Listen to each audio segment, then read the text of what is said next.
All right, glorious Monday to everybody. Let's dive right in. Just adjust some sound a little bit here.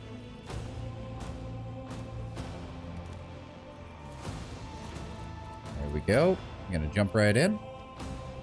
Hope everybody had a glorious weekend. Welcome to Monday. Oh, hold on. Let me just double check. Everything's popping up on the Twitch manager. Everything's popping up good on the OBS. All right. Welcome to the planet of Janus. Closing in on the portion of the game that I do not know anything about. You know what? We're going to... Do I want to take Adira or do I want to take Heinrichs? It's kind of a moot point because I'm probably going to be kicking one of them to pick up a certain Eldar companion that we're going to be getting here pretty shortly. Why's my voice a bit low? Let me adjust that. Pop the gain just slightly. Alright, how's that looking now? Voice is in the yellow for the most part. Yep, we're looking good. Alrighty. Alrighty. Let's go with that.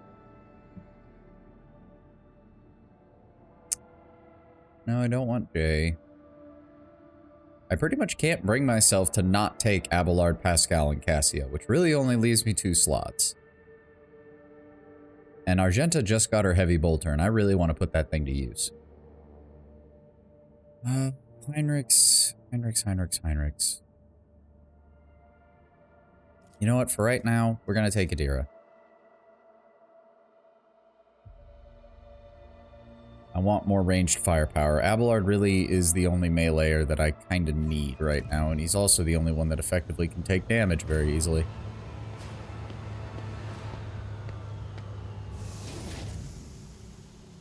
All right. Oh boy, look at that.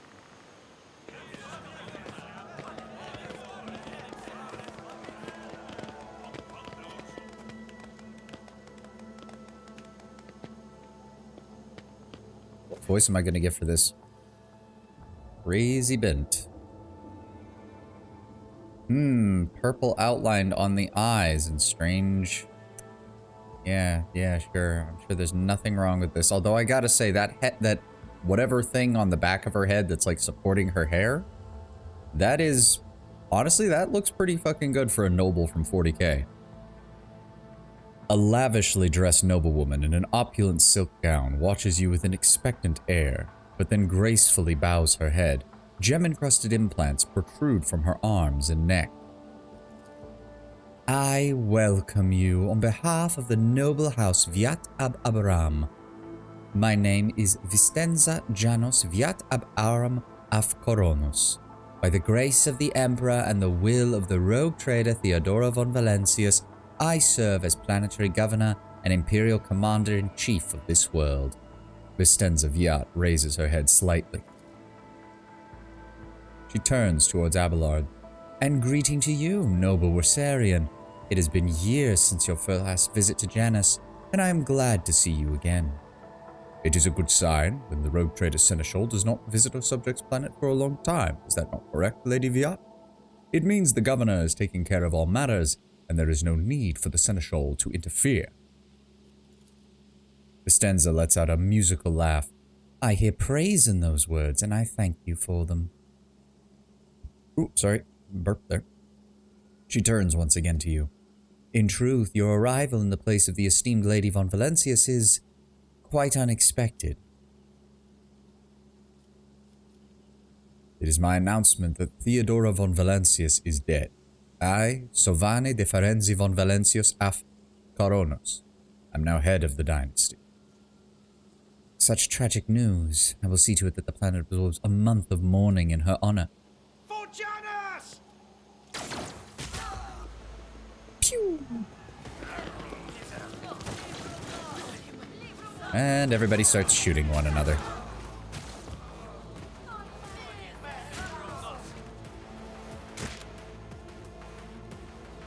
Showing up uninvited?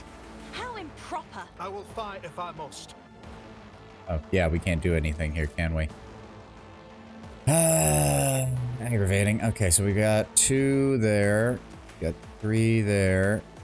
And I know more of them show up. There's no way they don't. And they actually have quite a lot of health, despite being essentially normal humans. Isn't that fun?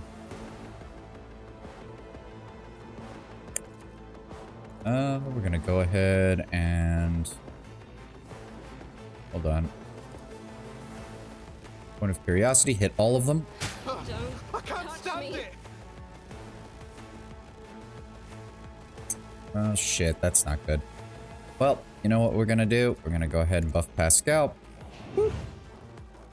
Grant him an extra Isn't this turn. a job for the serfs? Pascal, if you would be so kind as to hit all of these guys with plasma.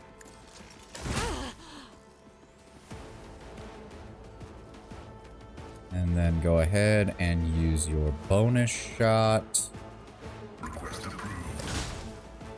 Oh, that's bullshit.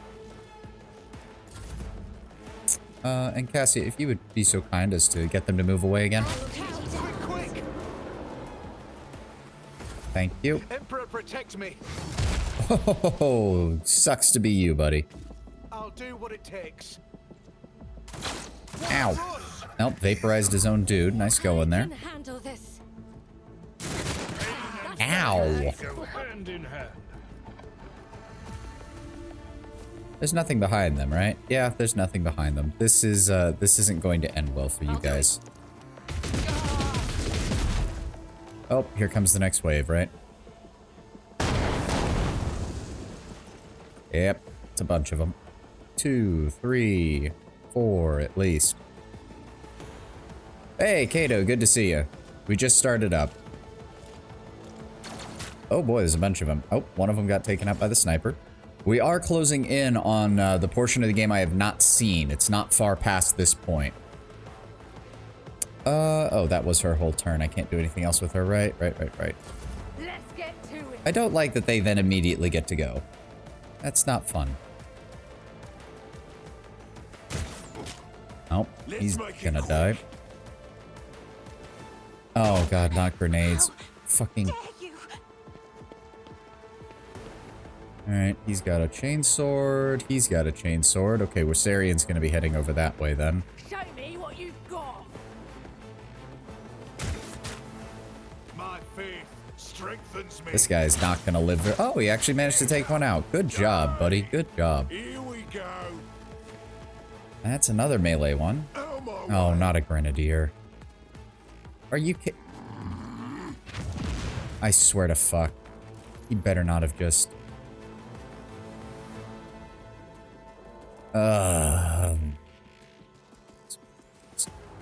Okay.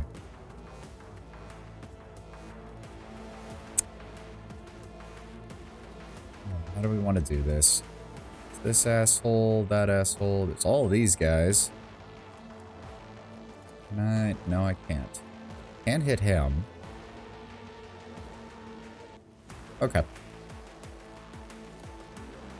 No, that's not nearly enough. We're gonna hit you with that. Set you on fire. Run and gun.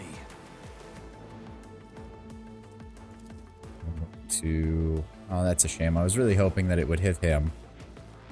Oh well. I'll see to it personally. Firestorm, Veil Degradation changed. He's on fire. Problem is, there's really not much in the way of cover around here. Oh, we just got to Janus, so in character, we don't even know yet, Kato. If I recall correctly, they're very mad at the governor, but that's about as far as I've gotten into this. As I said, this is the planet where I stopped playing the first time I played the game. So, I'm gonna go ahead and... Oh, we can't do anything with that, so... End his turn. But yeah, there's something that the governor is doing is causing them to rebel. But there's not exactly a whole lot of explanation one way or the other. What exactly does this do? Target must pass a willpower resistance. If failed, the target suffers Psyker Staff power level plus Psyker Psi rating plus 30% of their current wounds mental damage. Part of the damage equal to 30% of the target's current wound cannot exceed 300. If passed, the target instead suffers Psyker Staff power. Okay. So for right now, the rifle is going to be better for her. They who discern the future own the battlefield. I'm going to hit him on that side. Good hit. Then we're going to... The Grenadier should burn.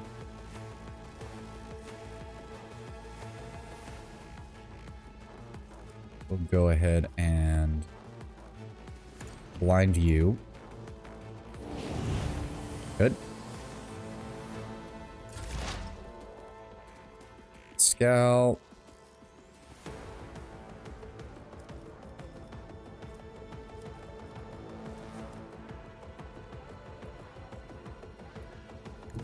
Yeah, we'll move over here. Gonna mark him.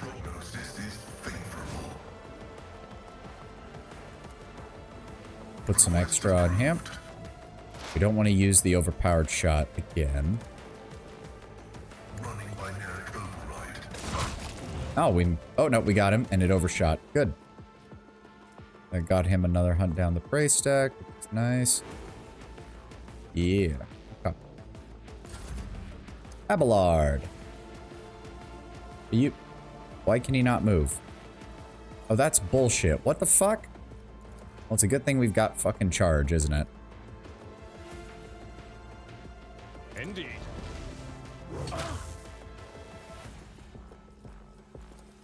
Victory is imminent. Reduce the Splat. dust. Thank you very much. I will do my duty. Give me those extra wounds.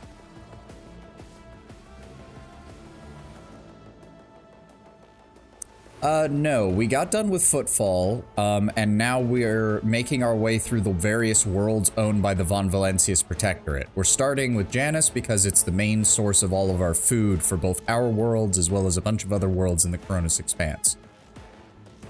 So it's not a good sign that the second we touch down, the people responsible for, you know, collecting all the food across the planet are currently in open rebellion against the governor. Probably not a good sign. Help me, Lord Captain! Okay, Cassia, calm the fuck down. Careful not to cross my gaze. There we go. Everything's fine. And that doesn't really work. That doesn't really work. Shame. That's the only one that can get an angle on them. And I can't do that from here. Shit. Well. Guess we'll do it on him. And we will I'll make it happen. go ahead and cast that on that. And then we will do this so he can't take it off. There we go.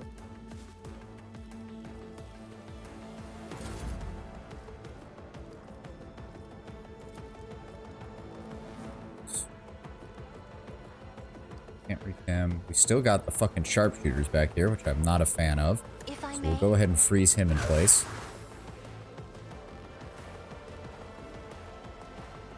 And that's it. I'm here, maggots. Yep, Miss Pascal, good. Pain cleanses the body. Time to slaughter someone. And they're going for Abelard. Nope. Scared yet?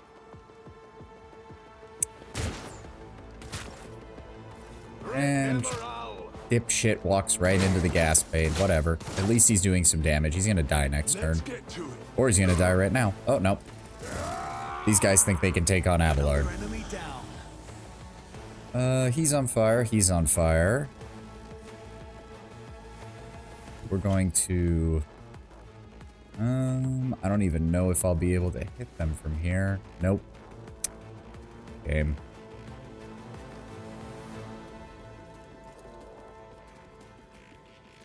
I can leave those to Pascal. We'll go ahead and throw some additional damage on him. Oh shit, I forgot to take that off as an order. Oh well.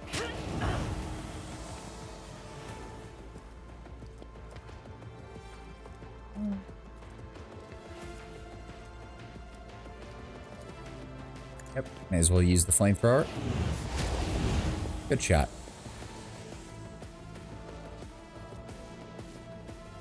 Warp burn and burning.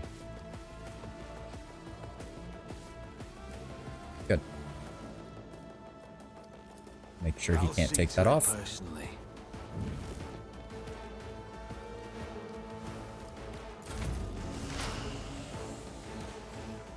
Oh, are you on the original Dawn of War? Or are you going through, which one exactly are you going through? I can't target them, I'm pretty sure. Nope. Nope.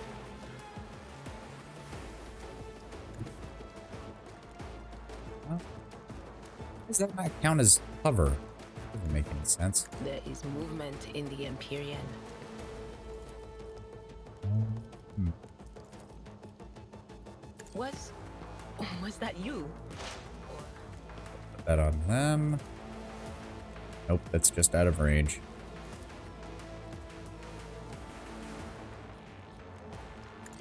Go ahead and throw Dominate on that guy. Force him to move out. Good.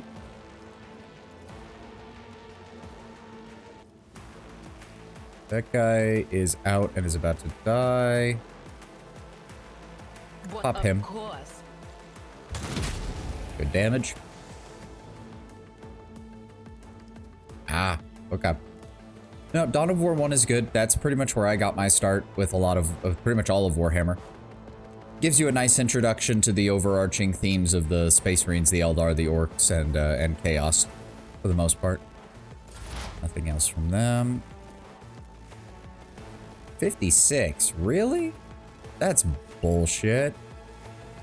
Why is it 56? Is it because he's... There's no piece of cover... There's nothing I can use as cover in between there. That doesn't do me any goddamn good. My vow is to serve. Alright, nothing else I can do there. Abelard.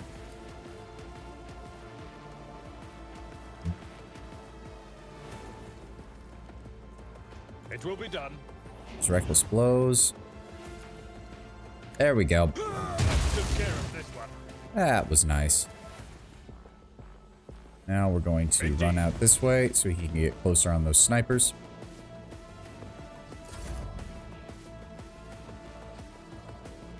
Battlefields are always drowned in scarlet. Can she Me? fucking do something by now? If you insist, Lord Captain. Oh, and of course she takes damage from that. Of course she does. Rejoice in battle! As the Emperor commands. There we go.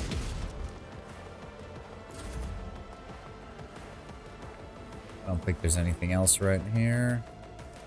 Go ahead and throw Isn't that on this a job Abelard, for give the him a bonus. Serfs? Thank you, Cassia. Let's get to it! Yep, forces him to move out of cover. Ow. Suffering is part of the trial. God Emperor, move through me! Be the fire in my heart! Oh yeah, Emperor's Text-to-Speech is always a good one. Just be careful, they do meme it up. They do meme it up. Some of their stuff is, I would say, take it seriously, but not literally. And use it as a jumping off point in case they mention something that you want to find out more about. Go ahead, pop Revel and Slaughter.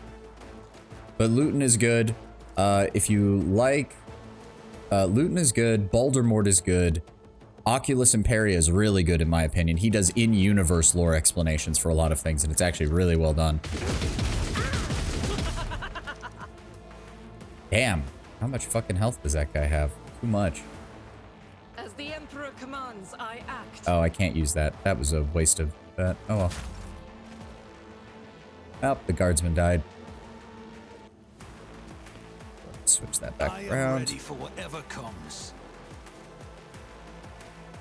Can I still not do damage to him? Nope, no I can't. Alright, Your end finish him was off. inevitable. I don't think we can get a line of sight on this asshole. Nope. Pascal, just stay there. Nope. Come around the backside if you would, please, Abelard. It will be done. Do that on him. I will do my duty. Victory is imminent. Smack him. Good. And if he tries to run away, he's dead. Let's get to And he's dead. Very nice.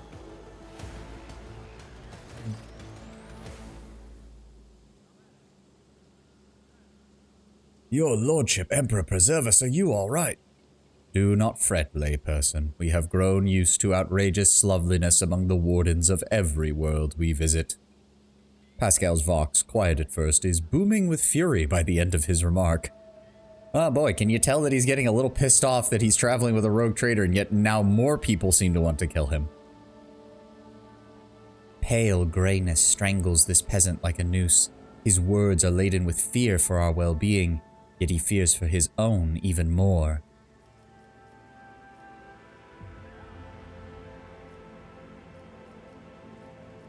I'm fine. Can't say the same for the attackers. Praise the throne. If you would please follow me, sir, we'll personally escort you to the governor, where you'll have the protection of the walls and wardens.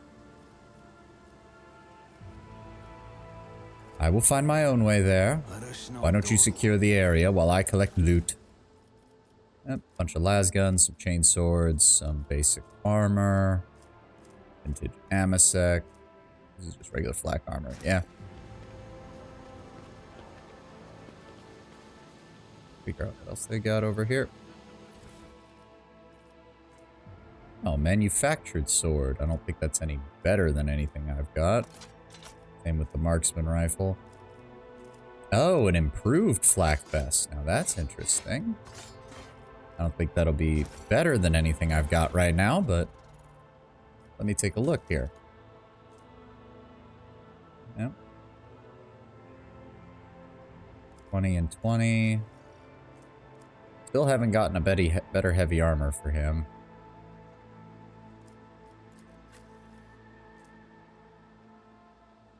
That's just straight up better for her.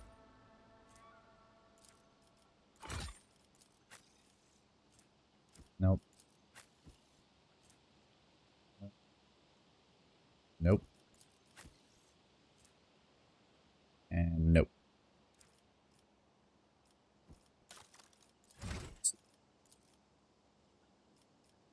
That activate key.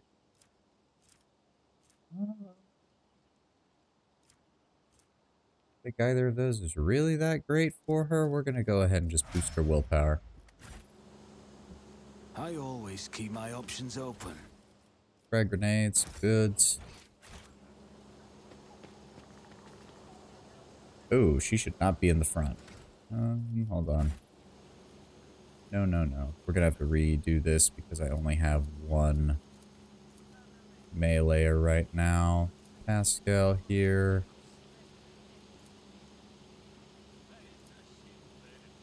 Go. No. Put Argenta in the middle. Then Cassia and Adira on the Keep your flanks. wits about you.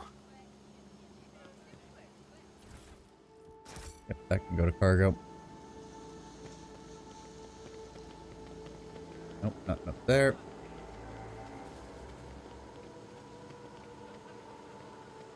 I don't think there's anything by our ship. No, there's nothing by our ship. Alright. So we got. This I've could be an read about this. opportunity. Got that? Sealed containers marked with the familiar insignia of the Munitorum and additional seals of a forge world unknown to you. The crate contains high-grade weapons, likely made to order. Oh, a hotshot lasgun. That's interesting. I don't exactly have anybody who can make full advantage of that, but... would that be better on her? It's definitely less damage, but it does give her some burst fire capability while keeping the dodge reduction. No, it's not really well suited to her.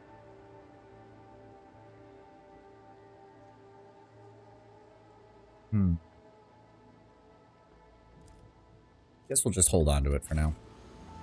Rise to the top, or get left in the dust. If I was doing a more traditional soldier build, that would be great, because a lasgun would probably be pretty good. The most effective representatives of the local flora are assembled in the flower bed, unfamiliar fruits ripening on the carefully pruned plants. Nothing over here. Yep, played that. Up this way. Yep, more of the estate wardens. My house would be proud of me. The fountain is an expensive toy for the nobility. Pure water is currently bubbling from it, but additional pipes on it indicate the presence of separate siphons for sparkling wine and other beverages. I always have a backup plan. That certainly sounds like something the imperial nobility would do. What do we have here? Somebody dropped something in the bushes. Some tongue, drinking factors, holy items. Alright, alright.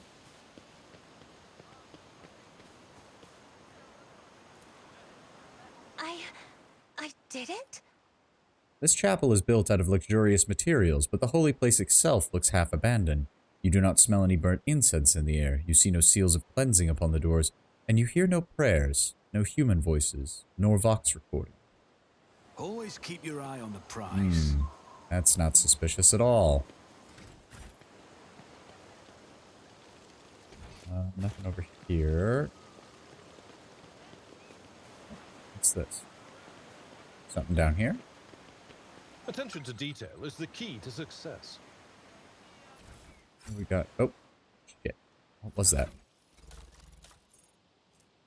The wearer gains +5 fellowship, +10 commerce. If the wearer is dogmatic, adherent, or above, their lore imperium will depend on fellowship instead of intelligence, and they gain +10 lore imperium.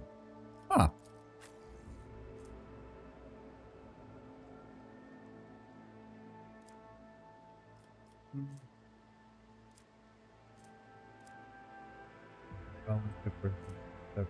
It's honestly not that bad. Commerce, awareness, or Imperium went up. Okay, yeah, we'll use that for now. An expected result. Chains or ropes with slacks on the end can be seen in the water. Something white is also visible through the glimmer, a fragment of bone with marks made by sharp teeth. Okay, so somebody was literally left out to dry here, and they allowed whatever's in the water to eat them.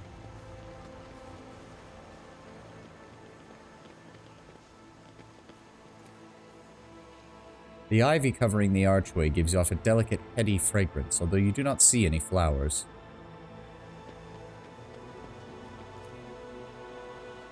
The otherworldly silence reigns under the arches of the gazebo. Perhaps a sound barrier generator is mounted in the dome. Let us not dawdle. Basic cargo. That. Oh, Pascal, please open. The machine god grants me insight. Hit fire grenades. Basic cargo.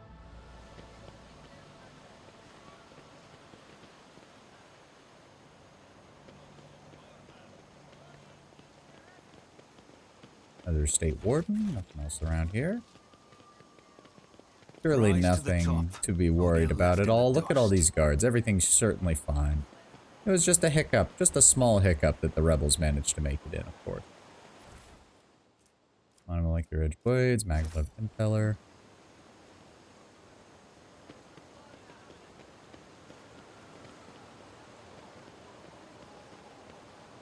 Nope. There.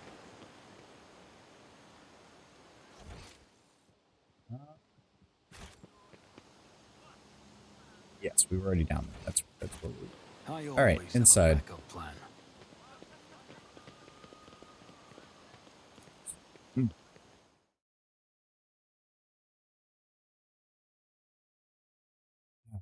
Oh, you know, I just noticed this is probably the only... I think this is one of the few times Adira doesn't warn you about an ambush, given what happened just earlier. You are outdated and suboptimal. Your body has suffered deterioration and requires modification. Funnily enough, I've grown rather attached to the old thing. Have patience. Someone will shoot me any minute now, and then you'll have your chance to upgrade me. I mean, the funny thing is, Pascal was saying that, but by the Mechanicum standards, that's one of the highest compliments. Like, your body managed to last this long. Please, for the love of God, let me upgrade you before something worse happens. Wait, are we not supposed to go this way? Oh, there we go. Upon seeing you, the guard at the door lets out a frightened yelp and doubles over into a low bow. Your lordship, Most Honorable Savane de Ferenzi von Valencius, the governor is waiting for you in her office, where she is protected by walls and guards. Would you prefer to meet with her alone or with your entourage?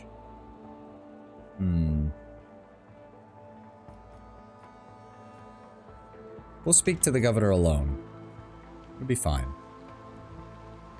Let's see what we've got in here. Looks like she has a Rosarius or something protecting her. There's some kind of... almost looks like an energy barrier around her. Vistenza Janos Viat ab Aram af Coronos is furiously swiping at a data slate, issuing commands into a gilded box. Upon seeing you, she hurriedly puts away her devices, smooths her skirt, and drops into a deep curtsy. Your lordship, please accept my abject apologies for the reprehensible stunt that spoiled our reception. Even in our worst nightmares, I could not have imagined. You can stop apologizing, Vistenza. Not offended. Thank you, your lordship. Believe me, I am infinitely sorry that the troubles of Janus have reached us even here, this most protected place on Janus. The companion standing next to Vistenza respectfully bows her head. She is doggedly trying not to turn her head towards you, but it is obvious she is watching you through her lowered lashes. One of your wardens assisted us in battle from long range, a superb shot taking out several of the enemy. Who was that? You would be referring to Yolette, our chief ally in the struggle against the rebels. I have turned a blind eye to her horrific mutations, given the undoubtable advantage she brings. You see, Yolette comes from the local degenerate stock of this world and knows Janus like the back of her hand. She has provided several leads as to where we can find their bases and secret storehouses. Though I admit at times I am tempted to send her away from the estate, her unnaturalness means that speaking with her always leaves me feeling uneasy. Such a gaunt, unfeminine figure, and far too tall. If you wish to speak to Yolette, you will find her outside in the orangery, most likely near the gazebo. She prefers to keep her distance from the others. What exactly is happening on this planet, Governor? Several months ago, uprisings broke out across the northern hemisphere on Janus. I was not even notified at first. Gripping worms are for wardens to worry about. Alas, I only learned of what was happening after the miscreants began targeting the noble families. Vistenza shakes her head. And then it became apparent that what the Administratum accounts had referred to as unrest were in fact organized attacks upon our infrastructure and societal leaders. They have already brought 13 of our agri-complexes to a complete halt and have now moved on to assassination attempts. My wardens are doggedly tracking down them, but their leaders are slipping from our grasp again and again. Will Janus be able to fulfill its foodstuff supply obligations under current conditions? I risk angering you, your lordship, but this is nothing compared to shamelessly deceiving you. Let us consider the situation dispassionately. Even the most talented logistic experts of the Administratum are unable to guarantee stable tithes when shuttles are wary of landing at our spaceport, and the terrified peasants are indulging a dangerous minority within their ranks. Until the usual order of things is restored on Janus, any trade is nigh impossible. Considering what has occurred, your visit is a true blessing. Janus does not possess its own fleet. You could organize a planet-wide search. We could organize a planet-wide search if we had ships at our disposal, ships like your own, your lordship. Perhaps you will find a way to support your subjects in their hour of need. I'm sure even approximate coordinates would be sufficient to have our ground forces and your ship's crew work together to hunt down the rebels.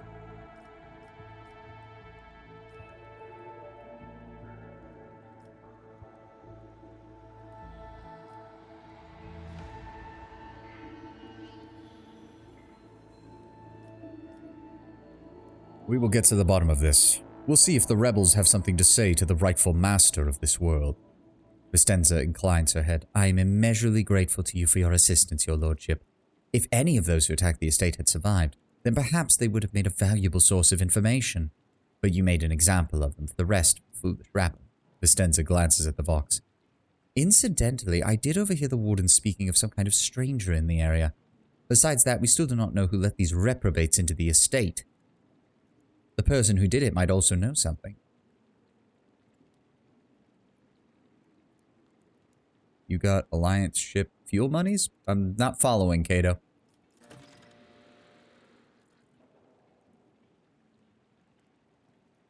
I, as well as my retinue, are of course at your service. My secretary is checking the staff as we speak and removing all traces of the attack from the estate. An esteemed Magos, who is responsible for agronomic efforts on the planet, is also here. He happened to be visiting this week to deliver his personal report. And of course, there is my aide in the war against the rebels, Irlet. Irliet. Whatever. We'll get to it. I have no doubt she'll be delighted to share her knowledge of Janus with your lordship. I mean, this is kind of a redundant question given what we just asked, but I'll go ahead and ask it.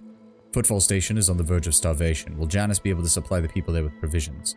Yes and no, your lordship. If the question is, can such an expensive and fertile world as this one unfeed a few thousand void rats? Of course it can.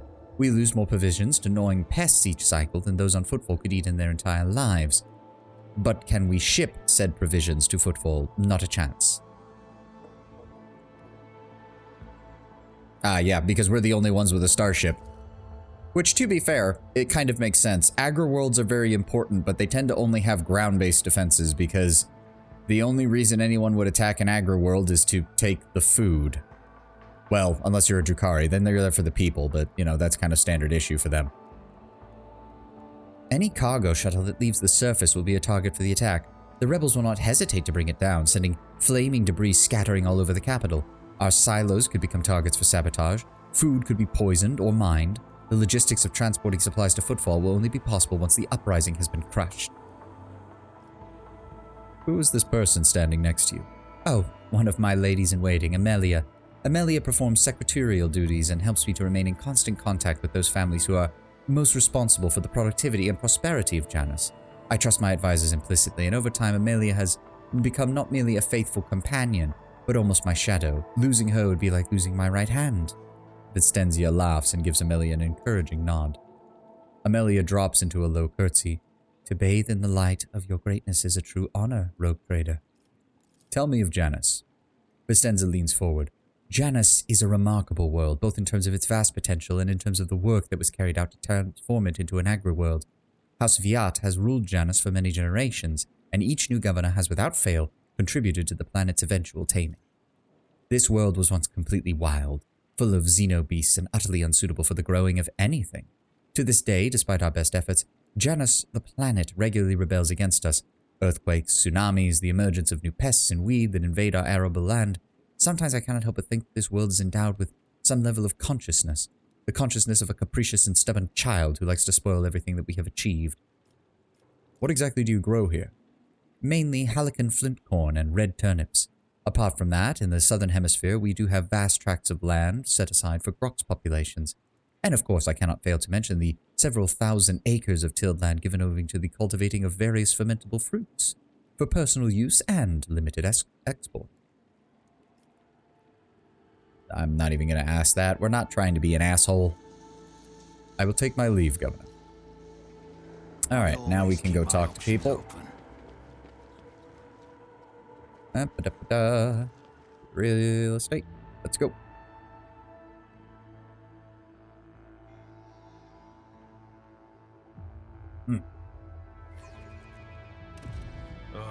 I feel my age when fighting alongside such young warriors. Indeed. While I have my navigator skills to call upon, you are, statistically speaking, far more likely to perish in battle. Oh, I mean, that came out wrong. You tried, Cassia. You tried. Aristocrats.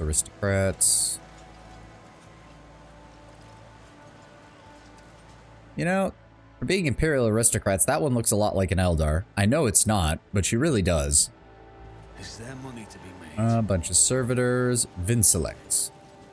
Draped in a red cloak, the Magos' body barely looks human. Wires, tubes, and metal manipulators turn him into a whimsical machine, while implants hide his face behind a sinister mask. The tech priest intermittently dictates something in Technolingua to the servo skull floating next to him, but at your approach, he falls silent, offering a reserved bow. Greetings, your lordship. Lex Mechanic Vincelex, how may I serve you? Pascal and the Lex Mechanic exchange a few trills of Benaric greetings. The series of sounds issued by Vincelex sounds much longer and more deferential than those of Pascal. What do you do here on Janus, Magos?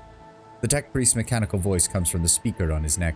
By the order of Adeptus Mechanicus, I have been entrusted with the management of the Adeptus Administratum in order to catalog agronomic data and analyze information about the planet in the process of subjugating it to the will of the Imperium.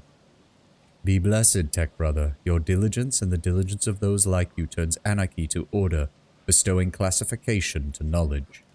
One of Pascal's mechadendrite lightly touches the Lex Mechanic's body. The tech priest bows respectfully in turn, clearly a little startled. What can you tell me about Janus?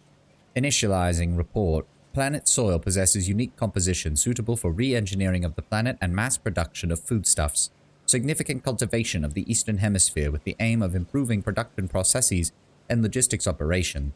Traces of xeno activity do not pose immediate threat to ongoing operations. Undesirable pathologies of flora and fauna have been noted, which may pose a threat in the short term. What pathologies in the flora and fauna? Several genetic and chemical pathologies, your lordship. Harmless species mutate and become aggressive as we encroach upon territory, while plants change their chemical compositions and become poisonous. This has been happening more and more often as the decades have gone on, and if no action is taken, the ecosystem of the world will be irreparably disrupted. The changes may be artificial. Has the possibility been considered that someone is manipulating the ecosystem to reduce our living space? Not at all, Venerable Magos. Our tech comrades from the Magos Biologus are humble workers, not warriors. They could not have come up with a thought of such a militant nature. The mind must be open to all forms of knowledge. I order you to commence a check. In the event that your account of the indolence of their minds is confirmed, I will petition for the appropriate penance. And how exactly has the governor been dealing with these undesirable pathologies? I have analyzed the genome of the affected species and am currently developing suppressor genes to make the plant's organisms resistant to said pathology, but so far it has not been able to fully solve the problem. Further exploration of the planet would perhaps speed up these processes, but the administrative apparatus has imposed a ban on all expeditions that are not directly aimed at improving production. What did you mention about traces of xenoactivity? According to data obtained during the initial survey, ruined structures of non-human origin were noted in different sectors of the planet, but I did not have the administrative capacity to study them in detail. For now, I must defer the quest of knowledge. The Lex Mechanic speaks the last words with a distinct envy, his eyes fixed on Magos Hanuman. Let's speak of something else. How many servants of the Adeptus Mechanicus are there on this planet? According to the data stored in my cogitator, all infrastructure nodes of food harvesting and processing have their own contingent of technomats. The total number accounts to 253 across the planet. Correction. Based on latest data of the uprising, the figure is now 211 units. How are things with you and your fellows? The current situation on the planet is assessed as stable. The progress of the prospects is assessed as encouraging. We'll speak later, Magos. Let us not dawdle. Huh. I mean, okay. Works for me. Oh, I guess we may as well go pick up Irilette.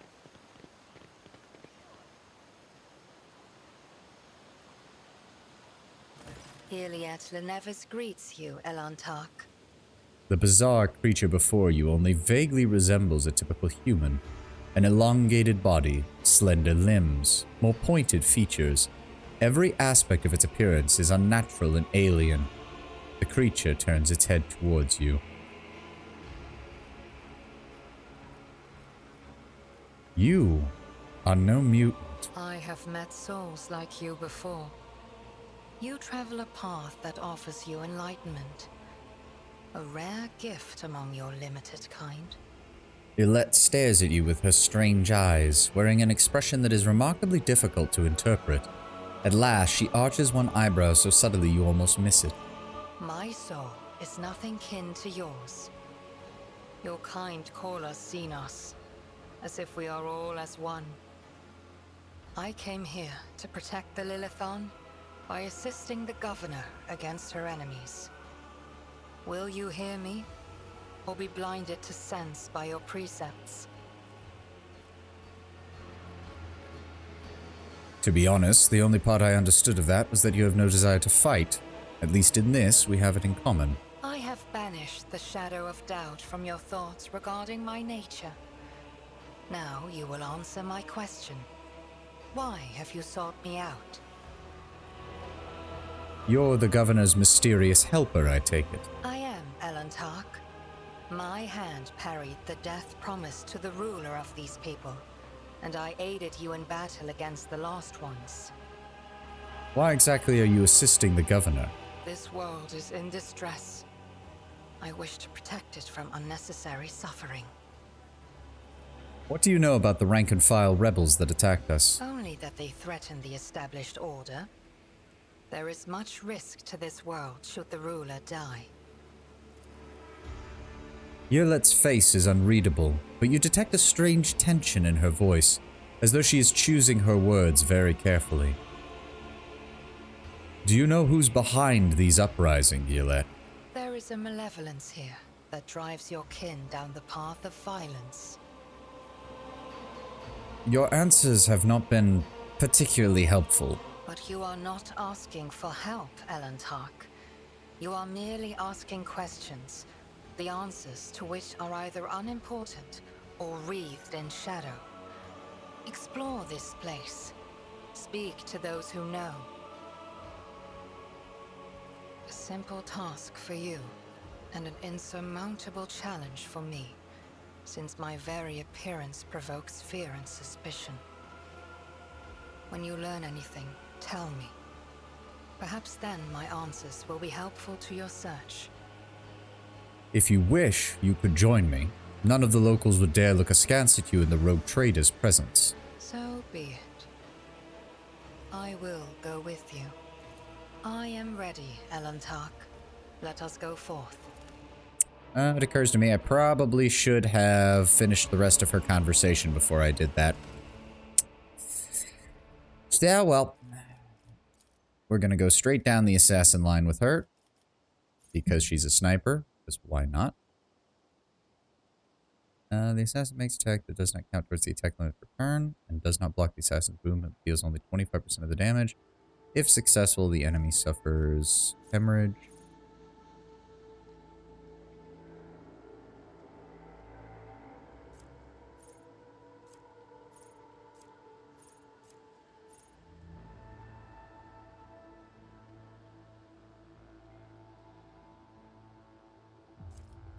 Yeah, we'll just go with the Death Whisper.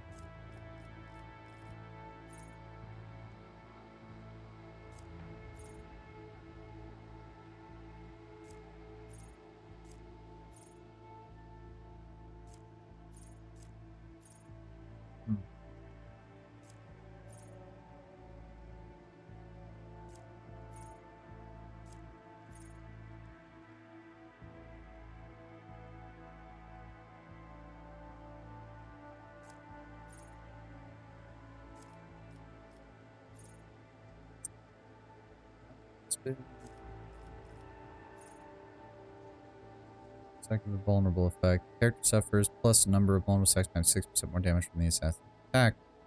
Cannot be reduced by the...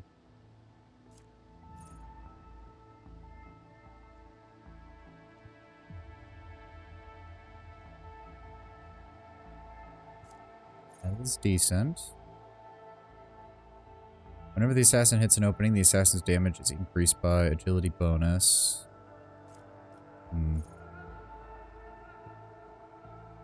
The enemy does not have the assassin in the line of sight at the end of the assassin's turn. The witness suffers lethality divided by 3% of the maximum base damage of the assassin's weapon.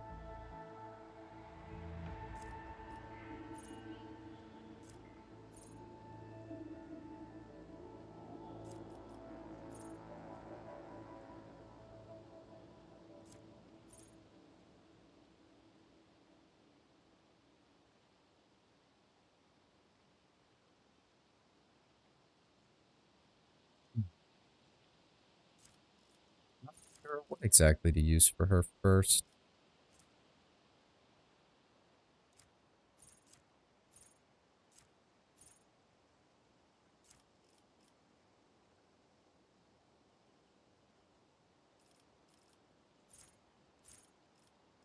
We give her... No, we can't give her a better...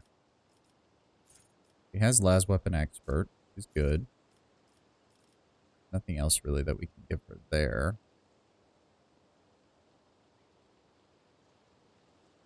And characteristic ballistic skill would be Most likely one there, but...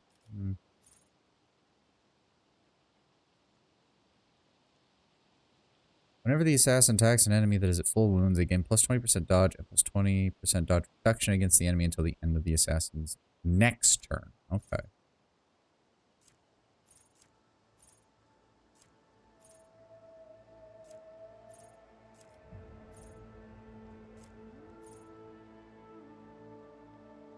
We'll start with deadly calculation, because a lot of their abilities all build off of direct damage. We need some way to deal direct damage to them.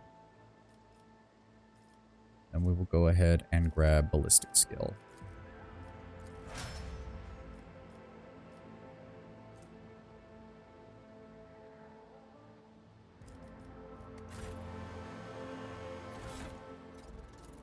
Alright. I do believe I have this. Wanderer's Portent. It is still a las weapon. It deals more damage. It only has Deadeye Shot. Whenever they score a critical hit with a single shot, they gain an additional attack. We will go ahead and keep the Eldari Long Rifle on her as a backup, simply because that will allow me to have a single shot, 1 AP shot option. So nothing really else that we can do there. She has the Eldari Ranger armor on. There's no reason to give her any of that. Hope I type. +1 resolve when they kill an enemy. Nothing screen doesn't matter. Armor's not something he really cares about. He doesn't want to be close to those people. That's not going to be of any use. Doesn't need coercion.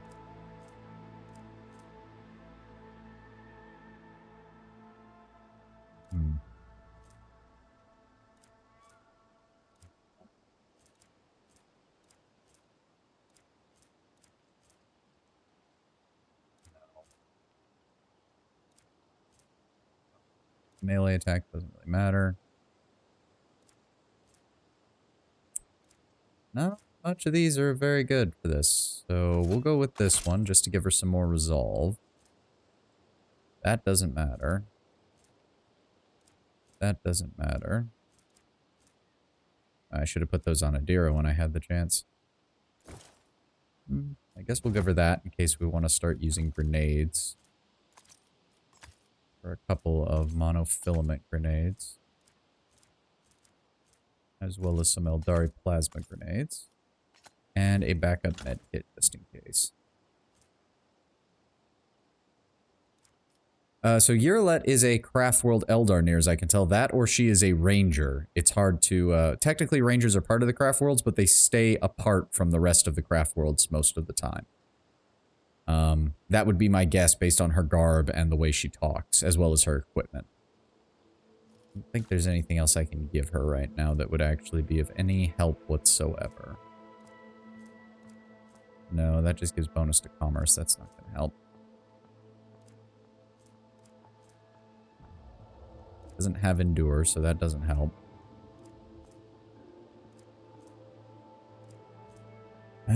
That dealt damage. I guess we'll take that in case anybody shoots at her. And that's really the only thing I can give her. No, the Imperium is not okay with Eldar, which is why earlier when the governor was describing her, she thought she was a mutant. Because that's at least... The Imperium is at least willing to basically say that there can be a good mutant out there. It's just that they're still horrible, evil mutants, and they should probably beg to the Emperor for a quick death at some point. Xenos is usually a no-go, but rogue traders have a lot of leniency, and on some worlds, as I said, people can't really tell the difference between a mutated human and an Eldar, especially if that Eldar is good at lying about it. I always have a backup plan. This is the advantage of playing a rogue trader. You get a lot of exceptions to things like this.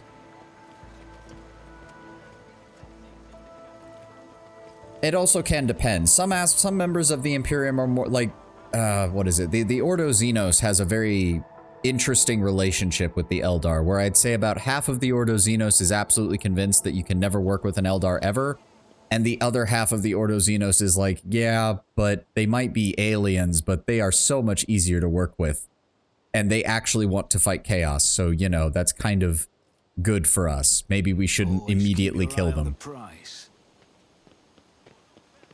What else have we got over here? As it should be. The governor's palace is opulent. The gilt finishes and plaster are updated regularly and frequently, it seems. Too frequently even for a building situated on the coast.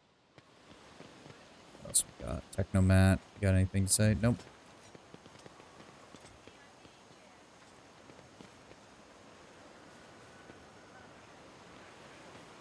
It should also be noted as well that for the common Imperial citizen, the common Imperial citizen doesn't know what an Eldar looks like. Align my path with yours. Which means that an Eldar who's willing to actually disguise themselves can get by either claiming to have a minor mutation or just not interacting with other people in the Imperium.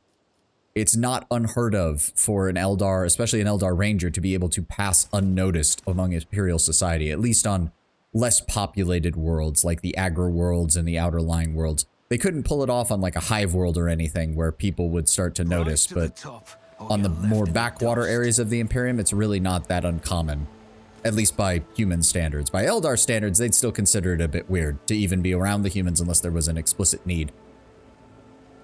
Hearing your footsteps, the elderly servant grabs an injector and stabs it into his arm. The area around the needle immediately starts turning black. You're too late, Veit's dogs. I am a master of my own fate. But when he gets a better look at you, the man drops the injector in astonishment and seems poised to prostrate himself on the floor before you. By the God Emperor, it's you, your lordship. The God Emperor himself must have brought you here. I beg you, you must help us. Help the rebels and save Janus. He doubles up, hugging himself and racked by a coughing that leaves his lips wet with blood. Forgive me, your lordship. If I'd known it was you, my eyes deceived me. We have little time, I swear I'll tell you everything I know. Looking closely at the old man, the tech priest utters, Nerve toxin. The inevitable cessation of vital functions is expected in no more than 60 seconds. Silent clicks, but emitted by the visor, indicate an ongoing PIC recording. Say whatever it is you need to say, old man, and be quick about it. In the name of the Golden Throne, your lordship, show mercy on the humble workers, the salt of the earth of Janus.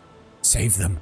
Vistenza Viat, the untouchable governor, the leader of the nobility, is creating something monstrous behind closed doors. She uses the Imperium's interests as a smokescreen. She purports to be scholar, but her actions are poisoning our planet. Did you know that the settlements that fail to pay their due tithes on time have been allowed to pay with people instead? They even deliver them into order. Old folks, children with no families. He lowers his voice to a whisper and leans forward. I've seen these people. I've seen them being delivered to the estate. They enter and are never seen or heard from again. They go into secret rooms and they don't come out. Your lordship. Ever. Peasants who were taken to Urek V to serve House Orsilia were never seen or heard from again either. They became loyal servants and toiled for the good of the great dynasty. Why should they ever return to their filthy, squalid abodes? The old servant lets out a moan. The dark stain on his arm seems to creep through his veins until his arms and neck are a lattice work of black.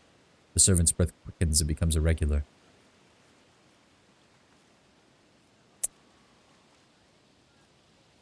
You can still be saved. No! Don't waste your time on someone who's as good as dead. I'll depart the word happily, knowing that I'm free of the clutches of that monster on the governor's throne. I see no shadows of deceit behind his words, and even so, I would have noticed. I know I would have noticed the signs of which you... Yurlet's face tenses like a taut string, and doubt creeps into her expression. Except whenever Vistenza hosts one of her large dances at the palace, she always sends me away to search for the rebels, into the forests far from the settlements. You accuse the rogue trader's appointed governor of heresy. If your words are false, they themselves are tantamount to heresy. But if what you say is true, if it is true, then your sacrifice will be to your credit, my good man. Argenta utters these last words with impassioned conviction. I swear I am not lying. Please pray for me, holy sister. For me, and for the people of Janus. The servant shakes and coughs violently. I'm not sure I'll last much longer to answer all of your questions. What else is going on in the settlement? I'll tell you what I was told by the people who contacted me. These tithes, some settlements have already switched to paying them with people. They say the amenable settlements get special treatment from the governor's dogs. They arrange for medicine to be supplied to the settlement and more security, and then they completely isolate them. All contact between those inside the settlement and the outside world is cut off. But one lad managed to get out. He's the one who told me that the people rot alive in there. Strange growths, yellowed eyes, stinking like dead bodies. The worst are rounded up and taken away. The fellow who escaped, he seemed fine. But within a couple of days of the rebels picking him up, he started seeing monsters instead of people around him. They had to lock him up from the other folks. And the poor sod, and then his wrists, and The old man starts to convulse, indicating that he is close to death.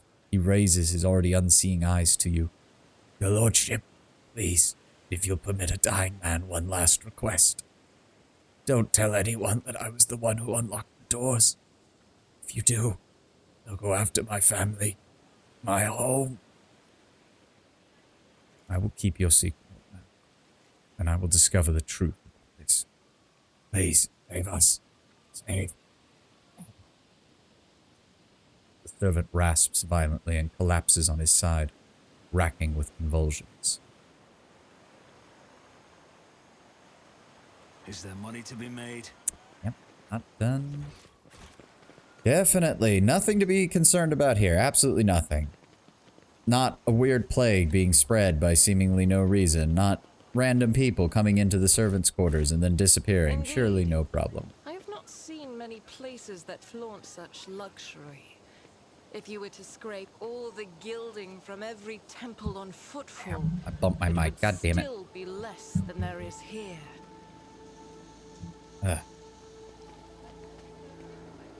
Those Rortianus I always keep nobles. my options open. You have a name. The stooped man wearing a cloak of the Adeptus Administratum is reviewing information on a data slate, while his quietly whirling mechanical arms fill a long scroll with writing. Upon noticing you, the man stretches his thin lips into a smile and deferentially bows. The light in the eyes of the servo skull hovering over his right shoulder gently pulsate. Your lordship, what an honor it is to address you in person.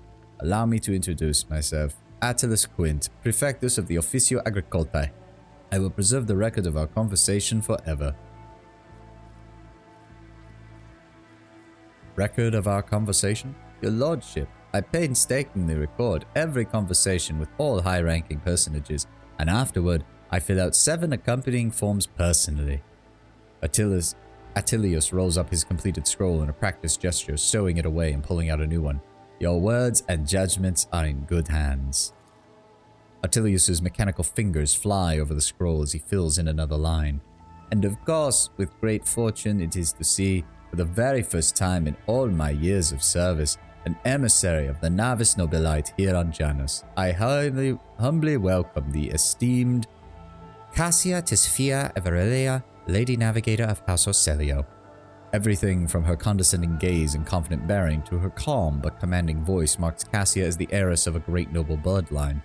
Awestruck, the secretary writes down each letter of her name with particular fastidiousness. A laudable foresight. I thank you. Moments such as the appearance of a rogue trader must be preserved for posterity. What is your opinion on Governor Viat? The governor is a superb leader. He possesses an excellent grasp of all matters and never uses an incorrect form for a given situation. I do not pry into her personal affairs, but if I may speak plainly, a lady who fills out paperwork with such finesse cannot be a bad person in my view. I despise that is how a clerk would actually sound in the Imperium. Yeah, they filled out their paperwork well, so there's no way in hell anything bad could be happening. If there's ever a group that lives in a bubble more than any other group in the Imperium, it's probably the Adeptus Administratum, who quite literally seem to think that with enough paperwork, all the problems of the Imperium can be solved. What do you have to say about the governor's helper, Yurlet? Attilius looks askant at Yurlet and offers a strange smile. A highly exceptional individual, and after today's regretful event, I am beginning to hold her talents in particular esteem. Verily, even mutants who have seen the light of the God Emperor can faithfully serve his flock. Moreover, Yurlet's particular abilities could be an interesting subject of study for a Magos Biologus. The elongated head shape, the eyes, judging by the skull that was given to me to send on to Footfall, Such developmental anomalies on Janus are not a quirk of nature, but some kind of inheritable trait. Yolette freezes completely, turning into a living statue. What did you say? Oh, madam, have my words upset you? I am certain your kinsman would be delighted to learn that people wish to make pretty presse-papier out of his remains. And besides, I could be wrong about the nature of his origins. What skull exactly are you talking about? A most remarkable item, I must say. A true anomaly. One moment. After rummaging in a nearby container, Attilius draws out a parcel, which he immediately unwraps. Here it is. I believe the finished piece was intended to be given as a gift to the governor, but under current circumstances, I doubt I will be able to send it to Footfall anytime soon. Yolette stares at the skull in silence. You can see her jaw working under her delicate skin, but after a few seconds, she abruptly turns away. Pascal's mechadendrites reach towards Attilius with interest, seeming to unnerve the man a little. Adequately preserved, a pity that it is empty inside. Could have become a proper servo skull herald for the rogue trader. Unorthodox. So I am going through this game blind shortly after this point, because I've done this courtyard segment, and after that there's like one combat encounter that I did, and that's it. I need to double check one thing real fast to make sure that I am... if I need to do anything, because we will be pursuing Yolette's romance option, and if I recall correctly, it is one of the more esoteric romance options, so I'm just going to double check real fast. Thank you for having dual monitors. It makes things so much easier.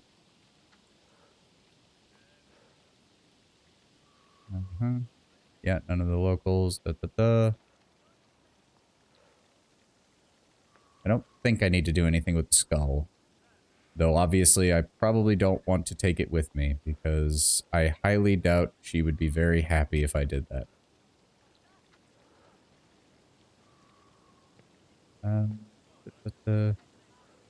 Okay, yeah.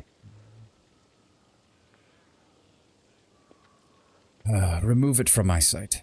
Of course, of course. Attilius hurriedly returns the skull to the container. What exactly are your duties here? By the grace of the God Emperor, I oversee all administrative apparatus on the planet and serve as General Secretary. I am also responsible for the logistics related to supplying the planets of the Von Valentius dynasty and the timely payment of tithes to all Imperial official collections. Speaking of the dynasty, when were the last shipments sent? Oh, your lordship, our supply shipments are all in order. All foodstuffs and other items are ready for export and are simply awaiting the arrival of transport ships. However, given the current circumstances on the planet, Janus could not provide even one tranche more than what is already prepared. I am certain the situation will be rectified in the near future. And when did the collector's ships last come to Janus? Oh, your lordship, I must confess that as yet, I have not had the pleasure of filling out a sacred tithe protocol form. The last Imperial ships to come here did so under my predecessor. Come to think of it, that would have been several decades ago.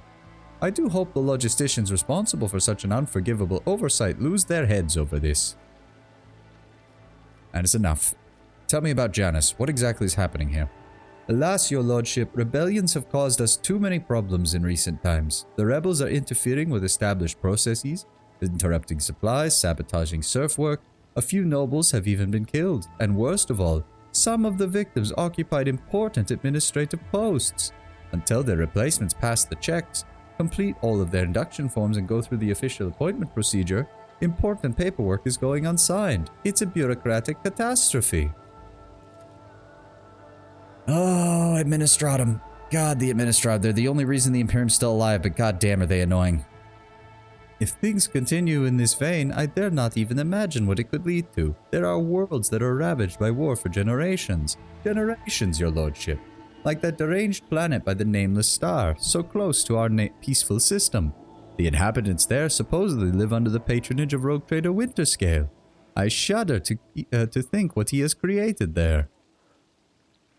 Although they keep shifting the blame. Yeah, it's the Adeptus Administrata. Well, again, it's like, the Imperium does only run because the Administratum, through sheer bureaucratic force of will, keeps the Imperium running. But goddamn, if actually interacting with them must be among the most frustrating and horrible things anyone in the Imperium, from the lowliest peasant to the highest member of the High Lords, would ever have to deal with. I still think one of my favorite bits of lore is that one of the Administratum's record worlds, they literally have whole worlds devoted to keeping and maintaining the Imperium's records. There is a civil war going on between two factions of the Adeptus Administratum over how to file their paperwork. There's nothing I can add to that would make any goddamn sense in any other sci-fi universe. Only the Administratum could start having its paper pushers start beating each other to death with stacks of paper and knocking over bookshelves in order to kill one another because they can't agree on how to file their goddamn paperwork. There's no words for it.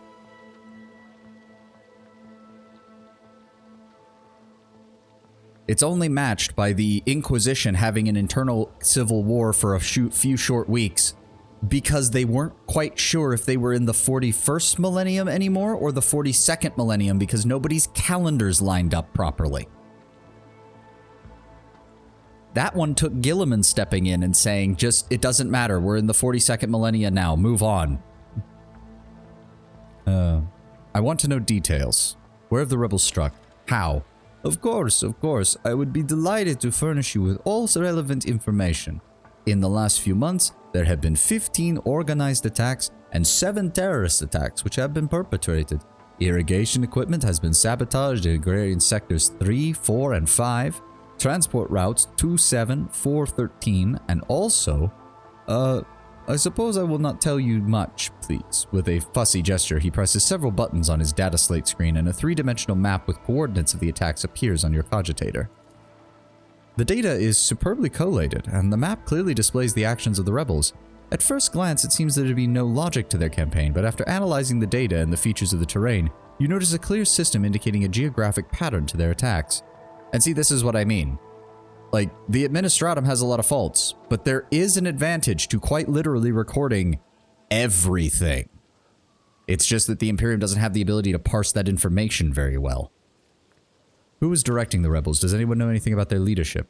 The rebels are well armed and well trained. What's more, the governor's advisors are inclined to think that the instigators of the rebellion are very familiar with the planet's terrain and climate. My ordinates are going through registration records day and night, looking for any individuals who might have completed such military training, but we have so far been unable to identify the scoundrel. And what are you doing exactly to combat the rebels? Our security services are tracking those who support them, and our regular wardens are wiping out these saboteurs without the slightest hint of mercy. But they just keep appearing. My scribes have been run off their feet keeping records on all the public hearings and executions, but I am confident that the governor will find a solution soon.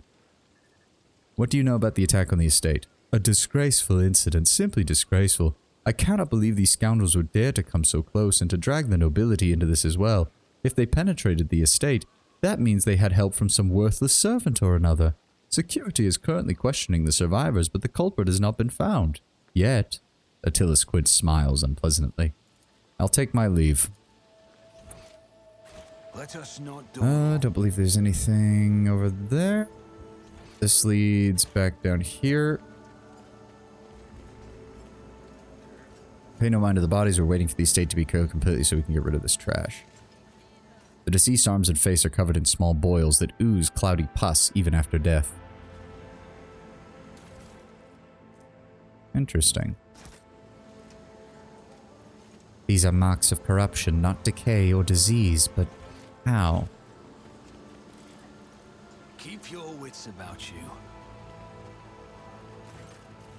A hulking man dressed in a uniform, marking him out as an officer of the gubernatorial wardens, is closely monitoring his subordinates as they surround the building. Sensing your approach, he whips around, his face going pale and offering a low bow. Your lordship, please, do not stray too close to the building. One of the terrorists from today's attack has holed himself up in there, and we believe he's dangerous still. What exactly is going on here? Apologies, ready to report, your lordship. We conducted a sweep for the area after the attack. All of the assassins were arrested or neutralized except for one. The officer scowls darkly. He sealed himself up inside. He's already injured two wardens who tried to reach him, but there's no need to worry. We'll poison him and clear the last dregs of dirt from the estate. I have only one question, officer. Why have you not done so already? The rogue trader is here, and the longer you delay, the more you put his life at needless risk. The officer flinches slightly at Abelard's snarl. It is inexcusable, your lordship. Oof. Oh, I hiccuped there. The barrels of poison were only just delivered, but we're ready to begin now. You're going to poison him? He nods. We're using insecticides from the stockpiles, your lordship. We don't have any military-grade poisons, but we don't need them. Not for this parasite. Who exactly is he? The officer's brow furrows. To tell the truth, your lordship, I'm more concerned with clearing him right now than his identity. We're not expecting to get any valuable intel out of him unless we find something on his corpse after we've done the job. What's so special about this building? It's one of the utility buildings. Fortunately, it was empty at the time of the attack. There were no potential hostages or innocent people inside. If you ask me, I think this was the first place the killer came to when he was beating his retreat. We managed to round up all the others, but this one holed himself up in here. This is not an empty utility building, but an inactive backup crypt for storing refrigerant and freezing equipment. This is obvious. Your ignorance is depressing, servant. Apologies, sir. I want to talk to him. You sure? It's not exactly safe, your lordship. The officer's eyes involuntarily sweep over you, sizing you up.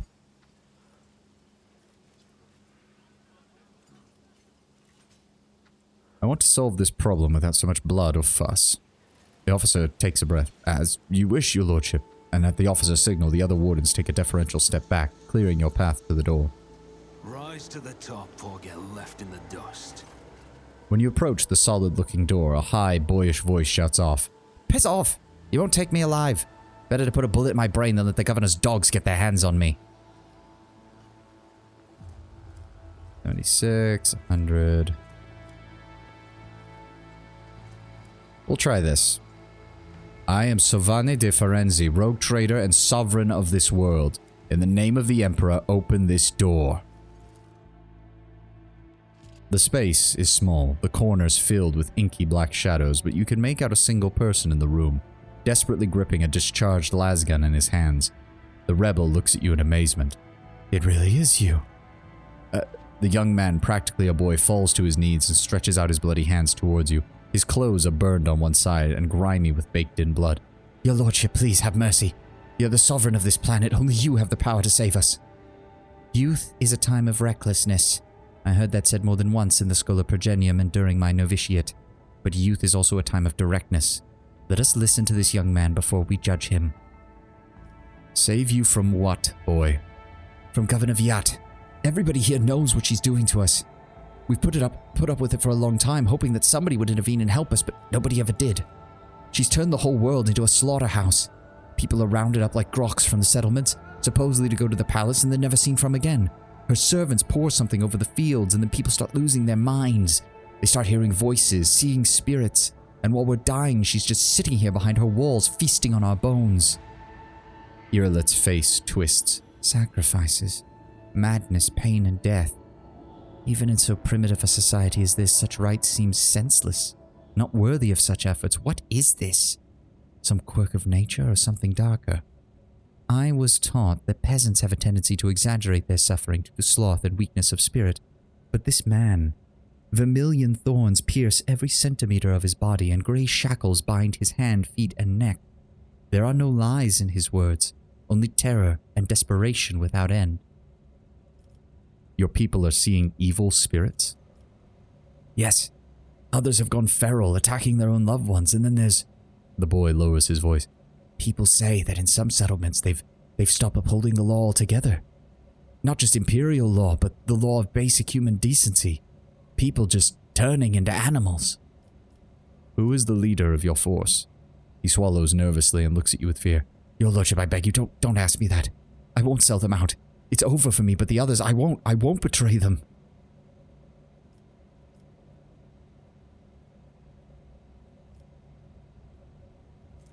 There will be no end to this war on this planet until I get a handle on this situation. To do that, I need to know who I can meet with on your side. The boy hesitates for a few seconds, then drops his head limply. As long as you keep your word, sir. I've never been to the main camp. None of us have. Only the chief saw one person from the main base. He came a few times. He brought us weapons and orders. He represented a greater force than we could imagine. He said that the governor's dogs will pay for their reprisal in the settlements. But that's not where they're hidden. They keep their distance from the ordinary folk. We have it all worked out so that if anyone gets caught, the others aren't caught with him. But I swiped the chief's Vox when the battle was going on. I thought after I killed the governor, I could use the message coordinates to find the base and hide there. The boy retrieves a Vox from his pocket and holds it out to you with a shaking hand. That's all I know, your lordship.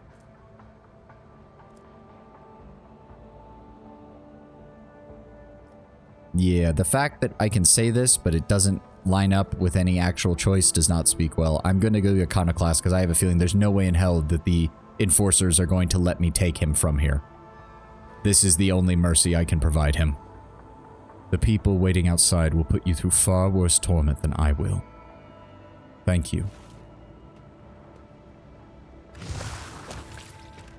The boy's body goes limp and drops to the floor. Always keep your eye on the price. Yep, more of those weird berries, body glove, and a las gun. My success is an irrefutable certainty. Yeah, we still got plenty of multi-keys. What is this? Plus 15 bonus to carouse. Problem is, I think that goes with him, and he's already got Medicaid right now. Plus, he's already got an 80 in carouse, so it's not like we need a plus 15. Just this moment. And some more cargo. I don't think there's anything else in here. Nope.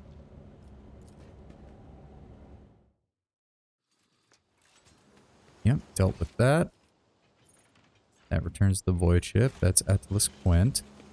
So the only thing now... we want to talk to the governor again, I believe.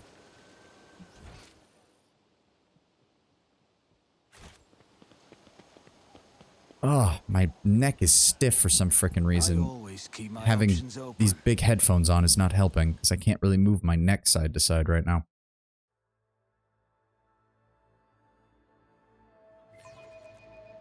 Ugh. I don't need that. I really don't. Alright, let's go talk to them.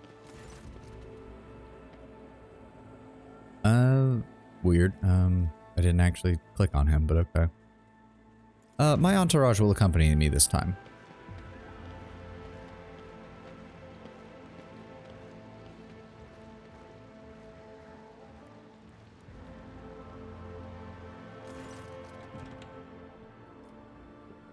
Greetings, your lordship. How may I be of assistance? No, we don't want to ask that. The tech priest mentioned ancient ruins belonging to the Xenos. I know to which you are referring, strange structures of an unknown material, but for the prevention of any unfortunate accidents, I ordered the area to be declared out of bounds for all. Some things are better left off under a thick layer of dirt, beyond the grasp of even the enlightened minds of the Adeptus Mechanicus. I have heard rumors that you are forcing settlements to pay tithes in human bodies. What? Really? Savani Differenza, you speak as if you actually believe the claims of these wretched peasants. I do not ask anyone to pay their tithes in human bodies. I am reducing the burden on the settlement which have suffered as a result of unsuccessful experiments involving enriched foods, and am gathering the worst affected subjects, those who are no longer capable of work, for future study. Some among my circle would call such concern for the underclass a weakness which may indeed have incited the rebellion among the emboldened rabble. Cassia nods in understanding. Theobald and Philek tried to limit the effect my powers had on the lowborn servants of Urak V. The station's laboratoriums ran experiments on those who had the misfortune of losing their minds because of my gift. These tests increase our servants' lifespan, and then they joined Felek's side. Rumors have reached me of oddities among Janus' population. I won't deny, some of our experiments exact a higher toll on the population than others. You see, recently one of the noble families of Janus took on the difficult task of enhancing the attributes of our workers. So far, it's involved introducing experimental supplements into their food and mental conditioning in the monitored settlements. Sometimes procedures are disrupted and part of the population suffers from side effects. The specialists of the Gravaz family would be better placed to inform you on this subject, but alas, they are currently engaged in the field. You neglected to mention the strange changes to the planet's flora and fauna. Magos Vinzelix is a very wise man, but his fixation on evolutionary processes seems a little extreme to me. Janus was heavily cultivated, forests were cleared, and mountains raised across half the planet. It is no surprise that we are still noticing the consequences of those changes from the initial terraforming. It's possible that the plant mutations are connected to waste runoff from the harvesting equipment, and the changes in wildlife behavior most likely an reaction to the expansion of the cultivated area. Vistenza shakes her head with a laugh. Are you surprised by my knowledge of the topic? Our whole dynasty has dedicated itself to taming Janus, this plentiful yet stubborn planet. Every member of the Viat bloodline is versed in the fundamentals of planetary engineering and its consequences. Okay, I was hoping for more. Can't do anything over there, can't do anything over there.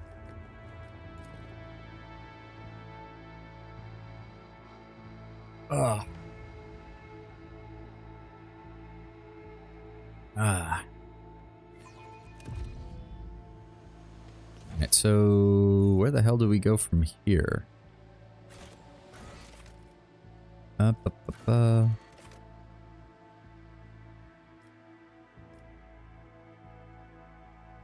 Okay, so we have to head back to our ship for right now. Okay. Is there money to be made? Let's go.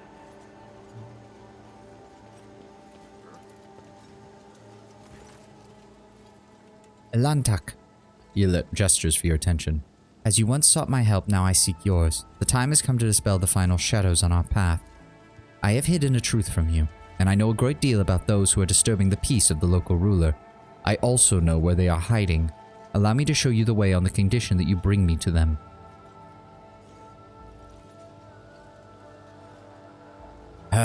Better late than never, I suppose. Show me the way, Ylip. Let us go, Elantak. I pray to the gods we're not too late. Oh yeah, who could have guessed that the Eldar wasn't telling the whole truth, even when they're trying to help you?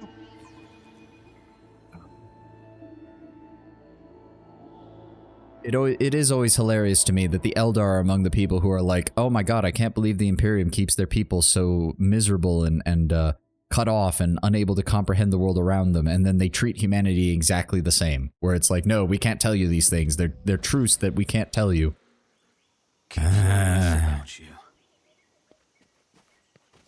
And you all wonder why we can't get along 90% of the time.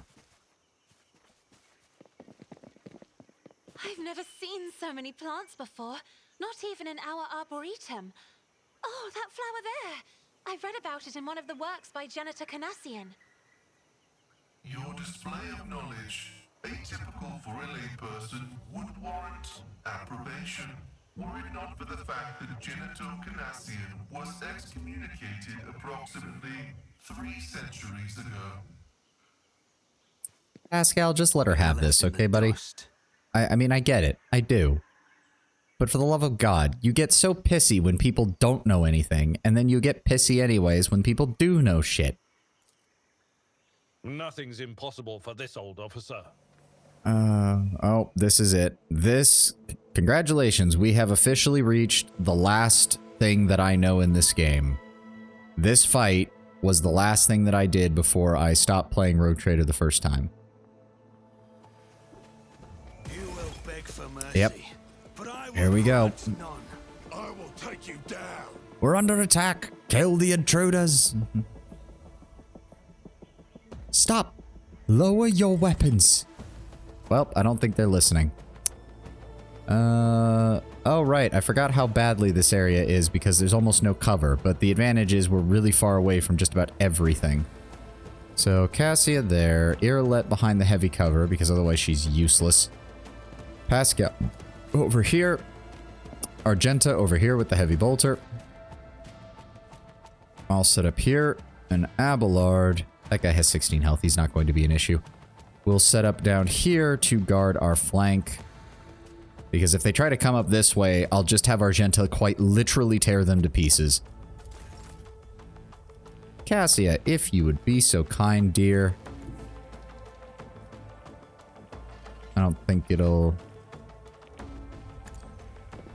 Let's go ahead, bring you up.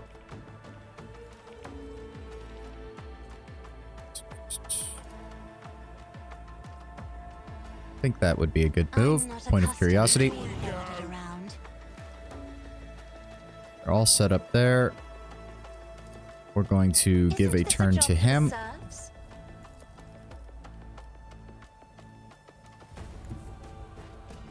Shit. I don't actually... Oh, crap. I might have stacked too many people up here. Yes. I'm gonna do that. Sets him on fire. On it. Run and gun. Firestorm. Oh, damn. That's blocked by the cover. That's unfortunate. Oh, well. Oh, it managed to get over the cover. That's fine by me. So that was what? 4 kills? 5 kills? 5 kills. Very nice. He got lucky. Yep, the old bottleneck maneuver. If I recall this fight correctly, these guys all have to come up here, which means Abelard can stay here. And if anyone tries to come from this direction, I have fucking Argenta with a heavy bolter up here. I don't think they're gonna get up here. Cassia.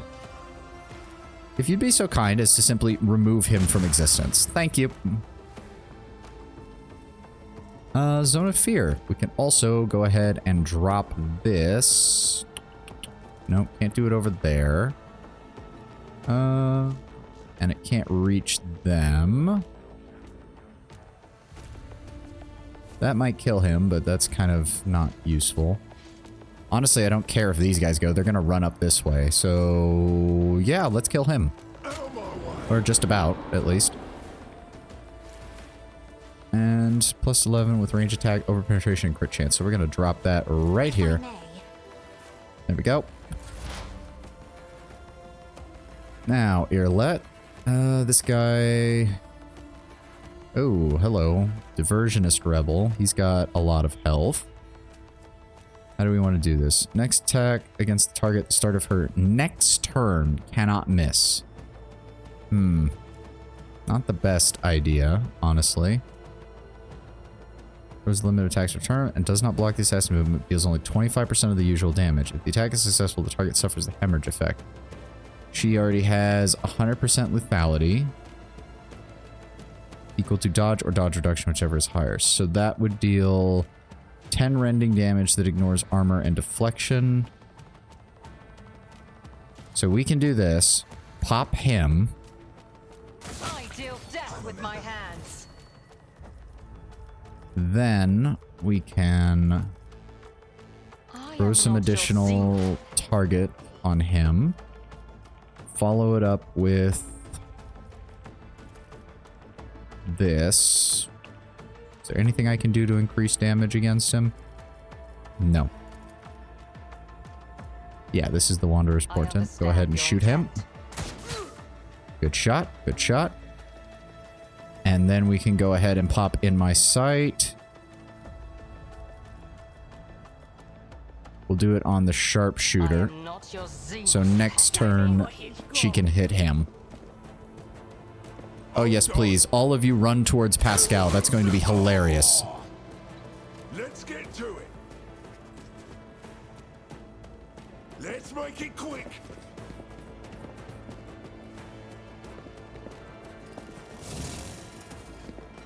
Oh, you guys are in for a bad time. Oh, he got down. That's... Ow. Okay. Here we go.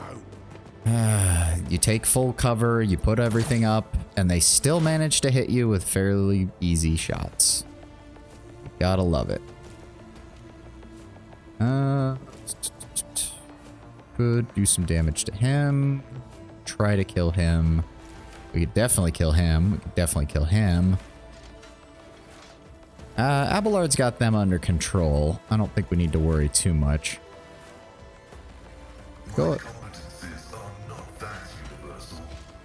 Go ahead and open fire over there if you would, Pascal. There we go. That's those two taken care of. Go ahead and throw some additional weaknesses on him. Oh, and we'll throw down some Machine Spirit Communion to give everybody slightly better accuracy. And then we will see if we can vaporize him. Good shot, Pascal. Thank you very much. Don't try it, Rebels. I have the high ground. That is the plan. Unfortunately, Cassia is standing near the edge, which means we need to get her the fuck away from there, because that is not going to go well. No, her shooting that is not going to be very useful. Go away. Go away. I suppose we could try shooting him. Run and gun isn't going to help much. This might, though. See if you can pick him off. Very nice. God, I love the heavy bolter already. Don't need that. Don't need that. Okay. What has he got? He's got a melt-a-gun. That's not good. That's not good at all.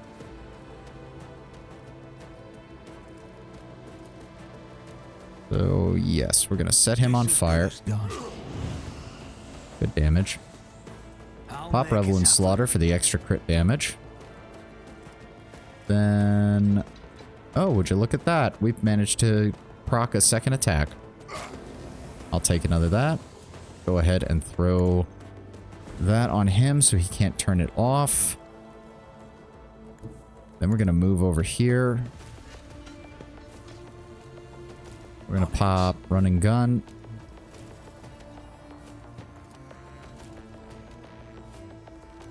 Then we are going to set this guy on fire. Good damage on him. The only thing I don't like is that when it spreads that damage, it doesn't spread the fire, which is unfortunate, but better than nothing, I suppose. And now he can walk back this way and get behind cover. Abelard. Go ahead and do the usual. Give me the sworn enemy. Reckless strike. It will be done. And give him a smack. Very nice. Oh, can we actually... That's not the Seneschal's job. Well, we can move him down at least and force them to stay here. Victory is Endure. imminent. Okay, Cassia's turn. Let's go ahead and give Irilette This a job for the serfs. some extra damage. We're going to pull her back so she doesn't get hit again. We actually have some room. I don't know if we've got... Oh, good. We can force him to stay in place so he can't do anything. Then we're going to go ahead and give Irilette another turn. If you insist, Lord Captain. She is going to throw some additional weaknesses on him. If I must. Then we're going to... You cannot force me along. Wait, what? dark. Why can't I shoot? Why can't I fucking shoot? What the hell?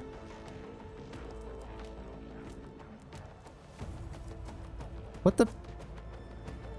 Oh, because I used too many AP points. I used too many AP points. I'm an idiot. I'm a fucking idiot. This tedium is Well, it's a good thing I kept the other sniper rifle on her. guide me. So we're gonna do that, and then we're gonna use her special ability. Come on. I hear you moving. Very nice. No more. And we'll switch back to her bigger rifle. There we go. Cassia. Really, that doesn't... How does that not affect it? Whatever, just force him to move. There we go. A little bit of extra damage. I got no problem with that. And now, she... Is that really the only one that's a big problem? That's the only one that's a big problem. Go ahead and pop him. Thank you. No reason to move. They're gonna keep trying to go after Abelard. Oh, this guy's really dumb. He's trying to head the other way, isn't he?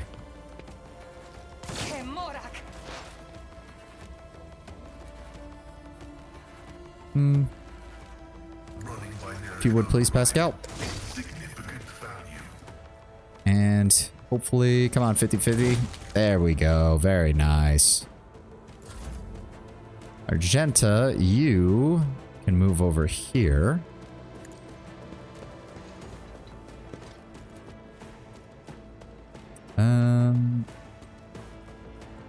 Nope, that's gonna deal damage to him. If I do that, 32% chance. We'll just, we'll go ahead and pop controlled shot.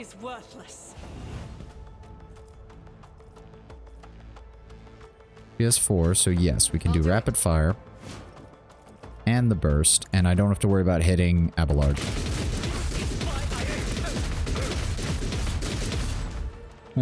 Okay. Argenta with a heavy bolter is just, that's hitting different. That really is just hitting different. Taking calculated risk is my Let's move over here. nature. Go ahead and set the combat servitor on fire. Then orchestrate flame so we can't turn it off.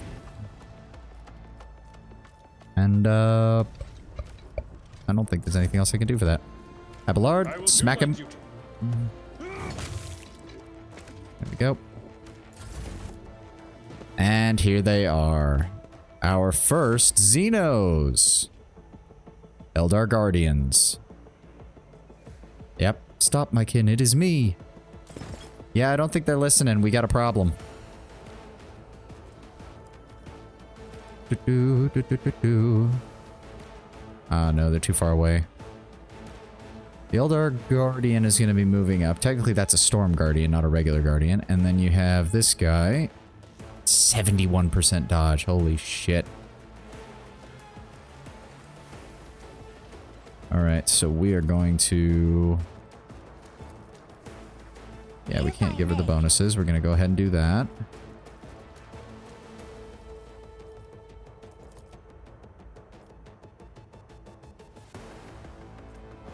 First, going to do that. Serves your cause.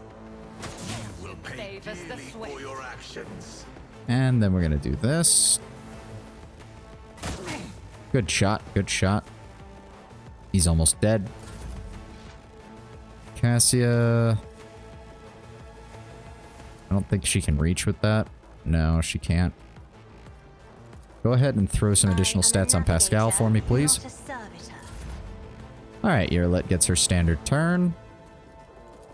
We get to do this again. I am not your Xenos pet. Death with my hands.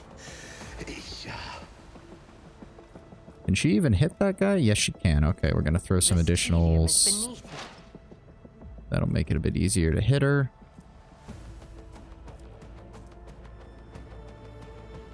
Thought you were doing a Final Fantasy tune. Nah, no. I actually... It's already been a few seconds. I don't even remember what tune I was doing. No. It was, I was not doing the classic da-da-da-da-da-da-da-da-da. No. That doesn't quite fit for 40k, I don't think. A more effective one for the Imperial might be the Imperial March. Da-da-da-da-da-da-da-da-da. No, not exposed weakness. Precise attack. I already have... Well, honestly, hold on. If I do precise attack... If I must. Because it does improve my chance at getting a critical hit. Your intent.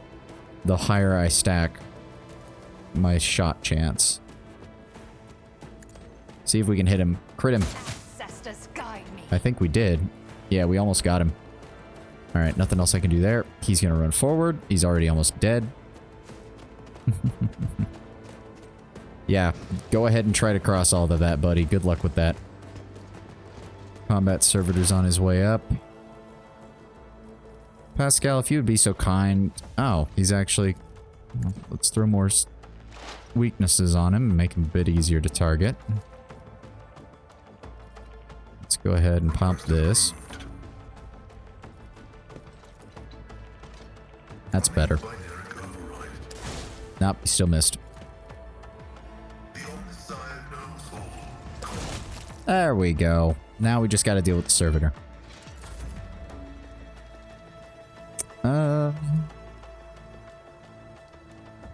I do anything that'll help me with that? No, I can't. Alright, just put some fire downrange on him. I act. That wasn't much, but it helped. That guy's got almost... That guy had over 200 health to start with, so... It's gonna be a bit of a... It's gonna be a bit of a wait. On it. Just keep setting him on fire. I'll see to it personally. Pop, run, and gun. It's as good as done. Yep. There we go. Now, Abelard, if you would be so kind A tactically as to sound keep approach. him from getting any closer so the rest of the squad doesn't have to deal with this bullshit. Smack him good. And then the usual. At your beck and call. Sworn enemy. Reckless strike. It will be done. Smack. Target well. Good damage. Ah, and he doesn't have a melee attack, so he can't do jack shit. Cassia, if you would be so kind. For right now, we'll go ahead and pop that. If you insist, Lord Captain. Isn't Give this a my job for the ninja guy another serfs? turn. Who, if not Give me? him another one of those. Can't do anything else. That's fine. Cassia doesn't need to do anything else. I don't think you're let. Oh, she can hit him from here. I don't know how, but okay. That'll work. Irilet's usually dispassionate face is contorted in a grimace of pain and rage. Your elucidator activates when she begins speaking in her own tongue. I swear on Kane's riven heart, Moran, you will pay for your treachery. May Muraheg sunder your fate and cast it aside. May the blood of Eldanesh flood your throat.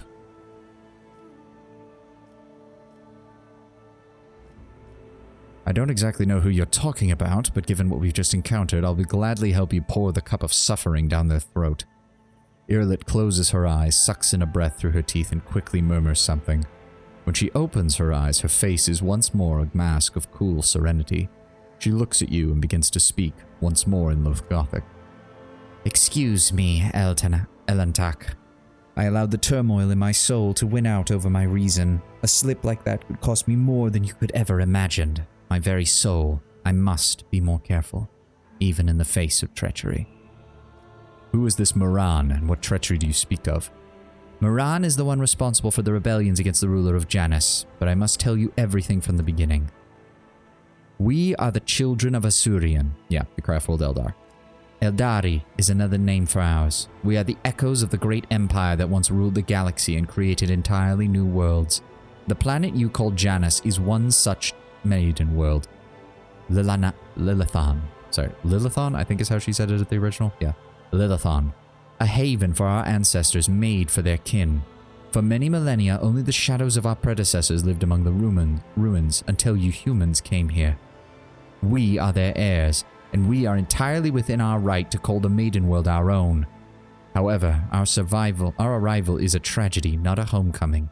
Sorrow seeps into Irilet's voice. We belonged to Craftworld Krudarik, which fell on the border of this star region. Only the providence of the merciful gods allowed us to escape the fate which befell those whose souls perished amidst the stardust along with our abode.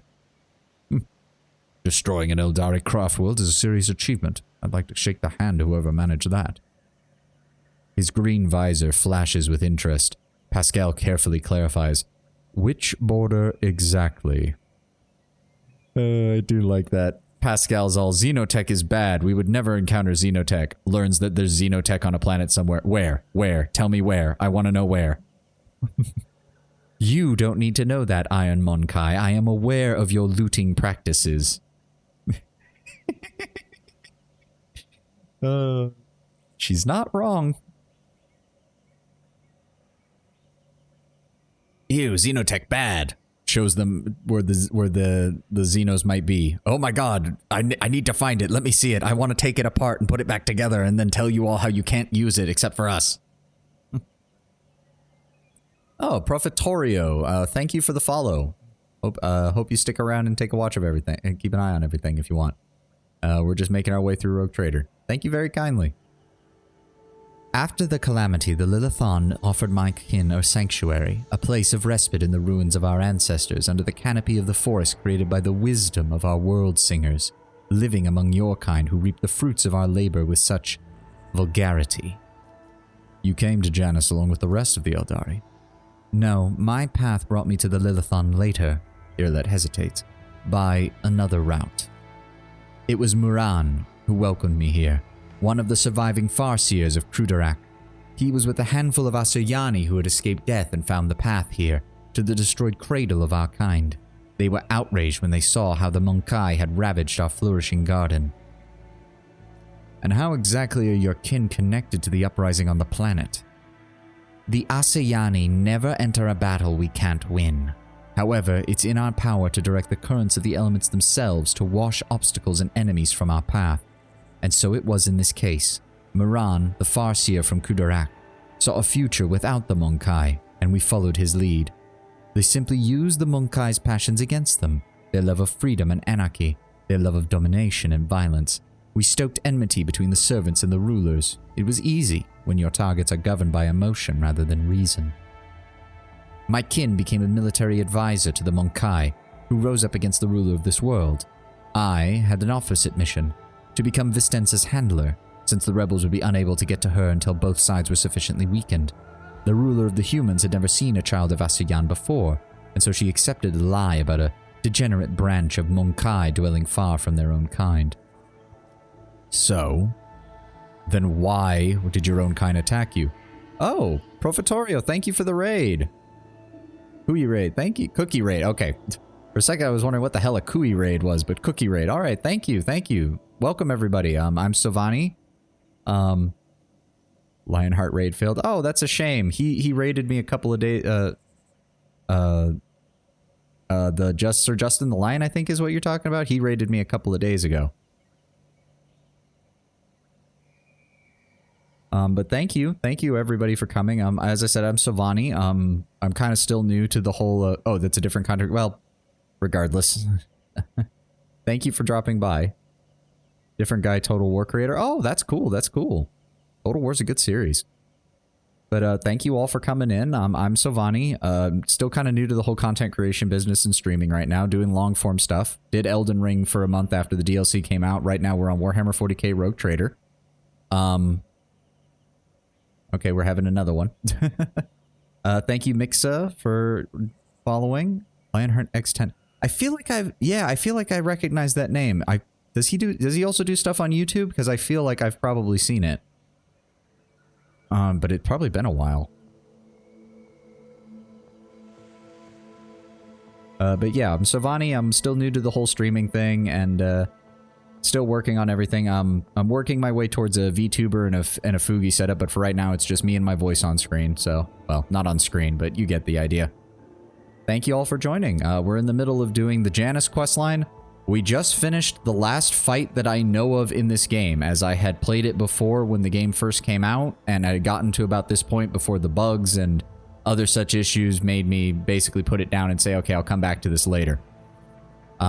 So past this conversation with Irlet, I don't know jack squat of what's going to happen. Mochi, thank you. Mochi1234, thank you for the follow. Unfortunately, I still have not gotten around to fully figuring out how to do alerts and everything on this, so I just kind of do everything manually by announcing it when it shows up on my activity feed. Oh, thank you, Profitorio. Yeah, I've gotten a couple compliments for that. I hope everything's coming through all right on my mic. I get really self-conscious of that when I'm not sure if anybody's there listening, and I'm not sure how I'm sounding all the time. Thank you for that. Thank you.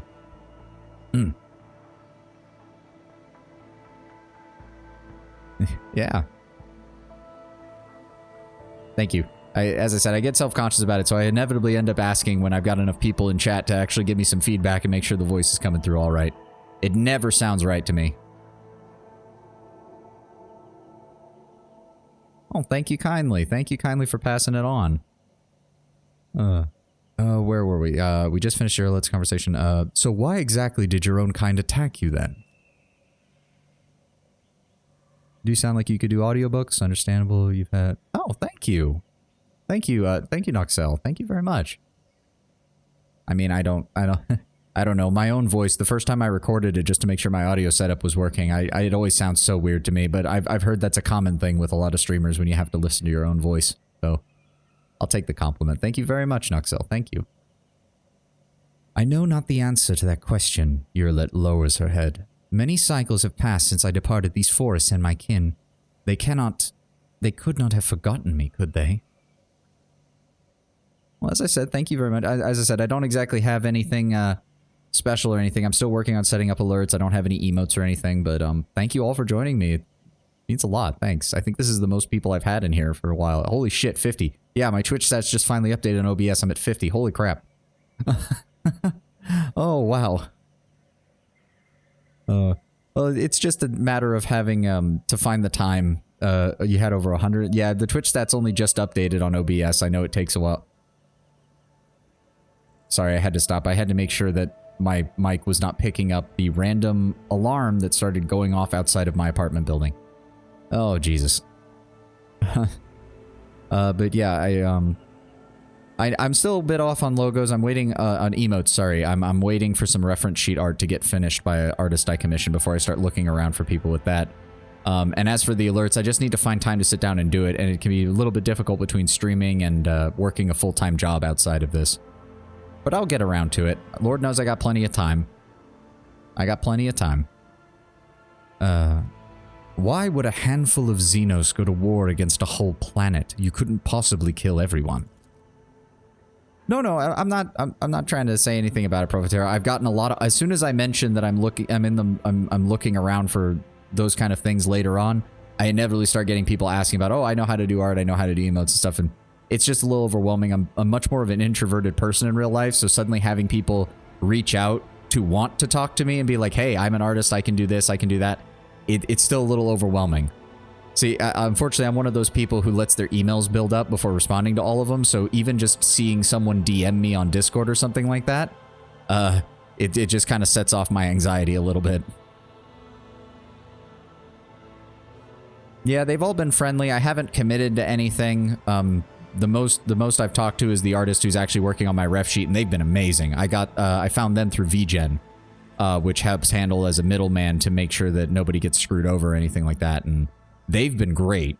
They sent me an update a couple of days ago, and that's where my profile pic came from, is from the early reference sheet for all of this, for my character. So, yeah, I'm really excited. I can't wait to see more from them. You struggle to understand the children of Azurian, Monkai, and I do not blame you for that. We are too different. Yearlet says nothing for a few moments, carefully choosing her words.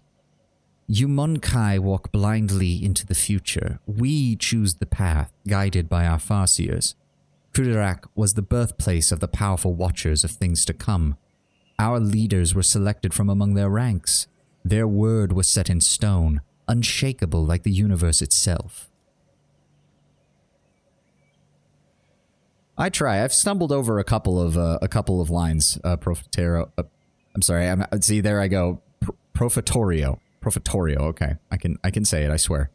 But yeah, Bookstream. I've actually considered, like, I don't know. Most people think of ASMR from the more like sensual side of things. If I ever did ASMR or something like that, I'd probably want to do like short stories or sci-fi or something, or even like horror related. Like, I don't know. It just sounds to me like you could do a lot with that. If my voice is good, then again, thank you for the compliment. It's not something I really hear a lot. I'm glad, and of course, if I'm going to be doing streaming, I'm certainly glad that my voice is not annoying to people. That would probably not end well. Thank you. Noxels, I'm assuming that's another streamer. I'll have to check them out at some point. Moran, our leader here, is one of that group. The children of Azurian are subject to his will, and he is subject to the will of his visions. Moran saw the Lilithan in a vision, suffering and crying out to be cleansed. Using the chat, he doesn't stream, but I wanted to because his voice... Ah, okay. And we did everything we could to rid the maiden world of the Monkai. Our lives, our desires, all is dust compared to the light of the path that Moran has chosen for us. At least that is what my kin believe. I used to believe it too, until recently. So why exactly are you telling me this?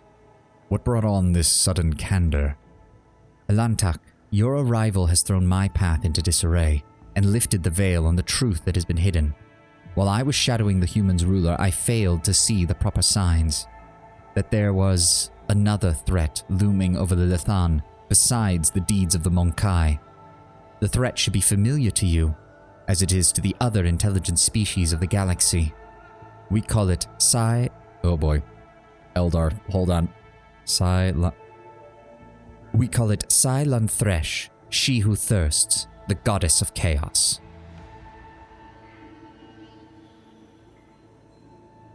If you need to post in the Discord your info in the Oh, thank you.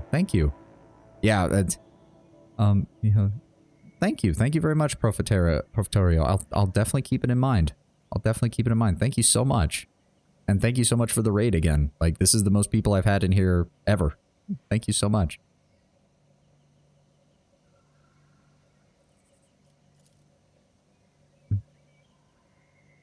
I will. I definitely will. Lionheart X10. In fact, give me a second. I can write that down just to make sure that I don't forget.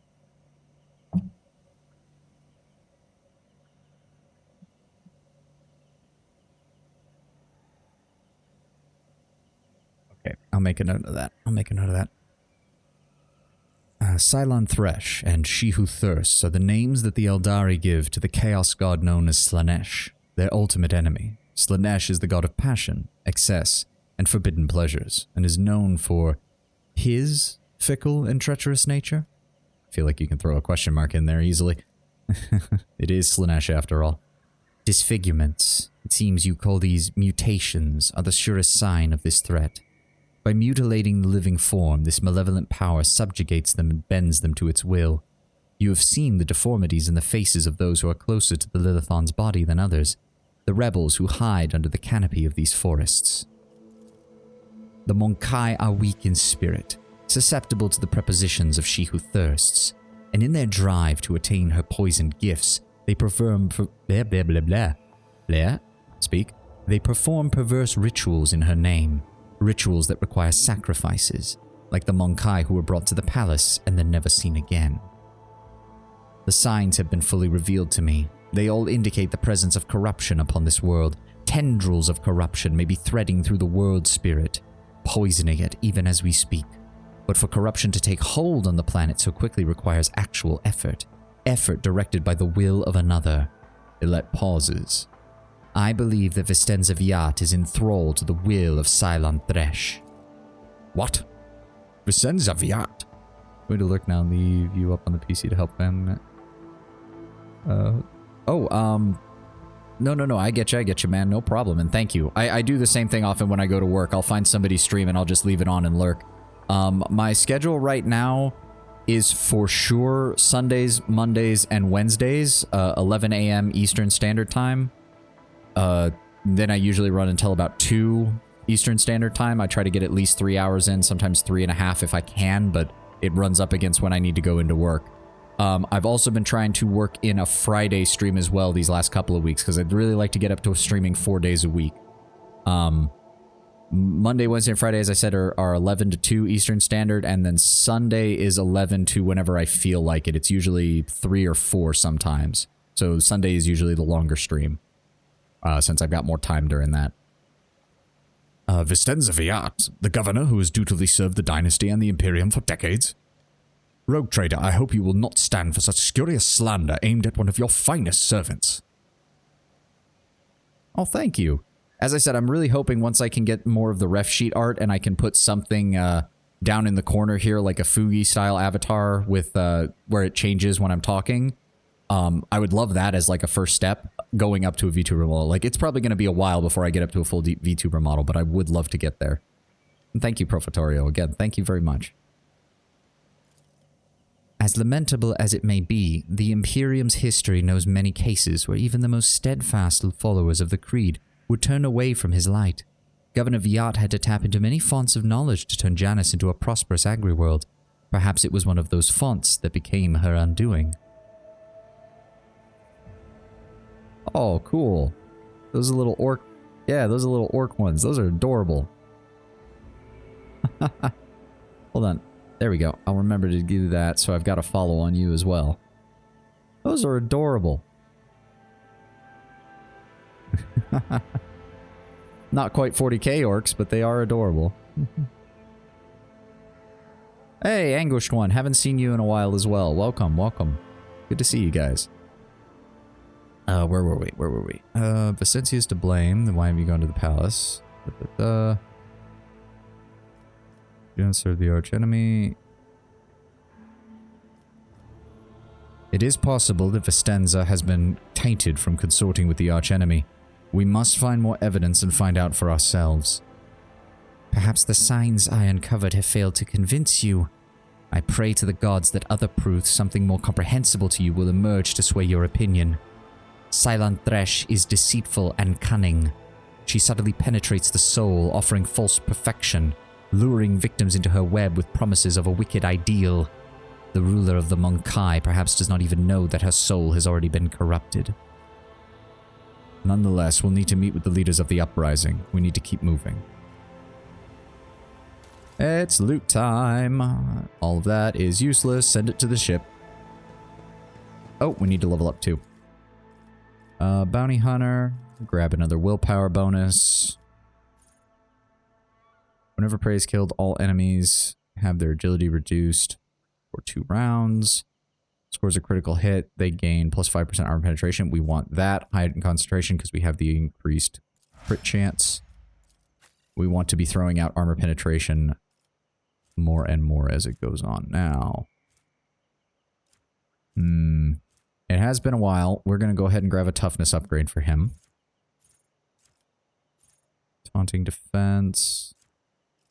I forgot. Did I ever grab taunt itself? I think I might have forgotten to, which is going to really fuck me over. Do I want to grab nimble? No, that's 10% to dodge. That's not what I'm looking for. Additional power weapon, separate. No. No, those aren't really going to help. Unfortunately, I usually have Abelard way far out ahead to keep track of everything. Or in order to keep moving and keep hitting things. Attack made by an ally hits the... Made by an ally hits then it deals no damage. No, we've got ways around that. No. No. Vanguard Gates parry? Maybe.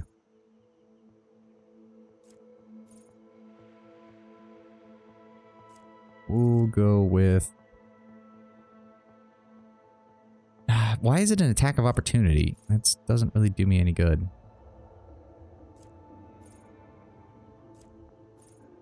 Critical hits deal less damage. No. Yeah, we'll go with each stack of unyielding beacon gives us an additional armor and parry chance. That's what we're looking for. Argenta. Critical versatility gains 5 plus number of attacks bonus to critical damage. That is useful. Bonus to armor. Maybe. When the Archmilitant attacks targets that have their armor reduced by any effects applied by the Archmilitant's allies, they deal plus 10% damage. That is great because all of my guys' fire abilities reduce people's armor. So we're just going to go ahead and grab that right away. We'll also go ahead and grab another ballistic skill upgrade.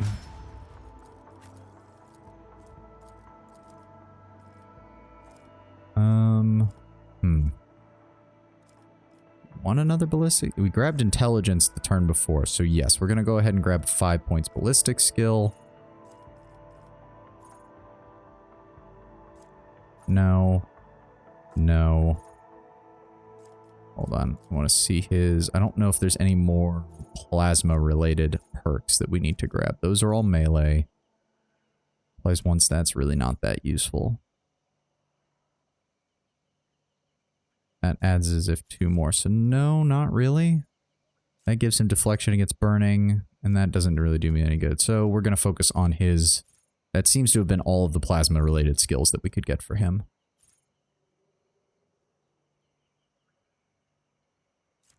Interesting. No. These are allies a stacking target difficulty tier plus perception bonus divided by 3 armor penetration. Not really.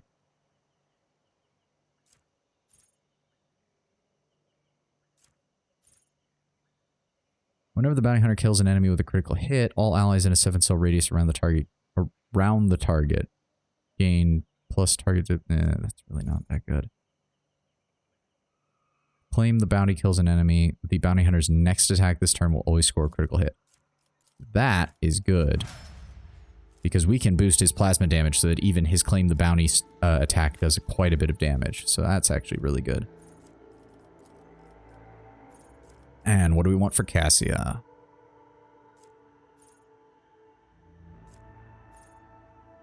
Perception is higher than their agility. The dodge is calculated with that instead. Fail degradation. Heal 7 wounds at the beginning of each turn, plus 1 additional wound for every navigator talent taken. we're going to go ahead and grab that because we're actually entering the point of the game where she's starting to take damage. So we're going to grab that. We grabbed willpower the turn before, but we may as well grab it again. So that gets her up to 80, which is a +8 characteristic modifier. What else have we got? What else have we got? It also occurs to me, what is she? She doesn't have any origin talents. Okay. Shame. Ambush, disarray. Where is the... There we go. Every turn, the first use of an assassin ability costs 0 AP. And then we are going to grab... we'll keep Poos... No, do we want that or do we want perception? For right now, we'll grab ballistic skill. That's fine by me. Okay. Let's get down here and start collecting up all the shit we found. Oh yeah, look at all that gear. Ooh, a melt-a-gun. Eldari Ranger armor, which I'm pretty sure she already has. Yes, so that's useless. She's the only one that can wear it anyways. No point for an Eldari chainsword either. That does count as a Xeno artifact, which is good. Those are valuable as hell. We'll keep the melt-a-gun just in case. Because a lot of Pascal's abilities apply to melt-a-guns as well. So that's not the worst idea if I need to move him in closer. I always have a backup plan. Look how rusted that Valkyrie looks. Jesus Christ. It's like the thing's been sitting out here in the jungle for God knows how long. Alright, alright. Some more goods over here. Shipment of furs, ceremonial tonks. Very nice. What did you have? Ooh, you had a grenade. Not the worst. How do I get up there? Hold on. How do I... Can we not get up there? How do I get up there? Oh, that's a ladder. Jesus Christ. Didn't realize that. Sure shit didn't look like one. Shuriken catapult. Do we want that as a backup weapon for her? It's not really that good. Honestly, no. No, I don't. It's two-handed, light, single shot, 20% armor. Yeah, no. We don't need it. Is there money to be made? She's got a pair of rifles on her right now. Both of those are going to do more damage than that. Way more damage, honestly. Sharpshooter Rebel, thank you for coming down from there, by the way. Intriguing. If you had stayed up there, that would have been a pain in the ass to deal with. Oh, Abelard, I completely forgot you were over here, buddy. Nope, just axes and chainmail. Some more cargo. The floor of the bunker is littered with sleeping bags, backpacks, and the rebels' meager belongings. Clothes smeared with blood, primitive data slates, and half-eaten Nutribars. See? Keep your wits about you. Oh, okay, we'll get down there in a second. In the dimness under the canopy, you notice the outlines of machines, portable generators that provide power to the camp. Some of the machines have fallen into disuse, and it would be impossible to make sense of the cables and wires strewn about the floor without the help of a tech priest. Which obviously these guys did not have access to, and probably fucked up a lot of the mechanical things around here. It wouldn't surprise... Oh, wait, what is that? What did we miss? There we go. Almost forgot. Oh, it's literally just... It's literally just food. Okay, so... What is... Did we miss something? Hold on. What is... Oh, god damn it. There was something up there, of course. You interrupted my thoughts. Irlet? Oh, no. Irlet? Irlet? Thank you. I need no Farseer to guide my future. Will you please open the box? Irlet? Oh my god. Somebody get up there who apparently your elvish superiority does not transfer to opening a goddamn box. Apparently nobody can. What the fuck? I'm at your service. The sooner Game. we start. Game. Do not Look not no further. do this.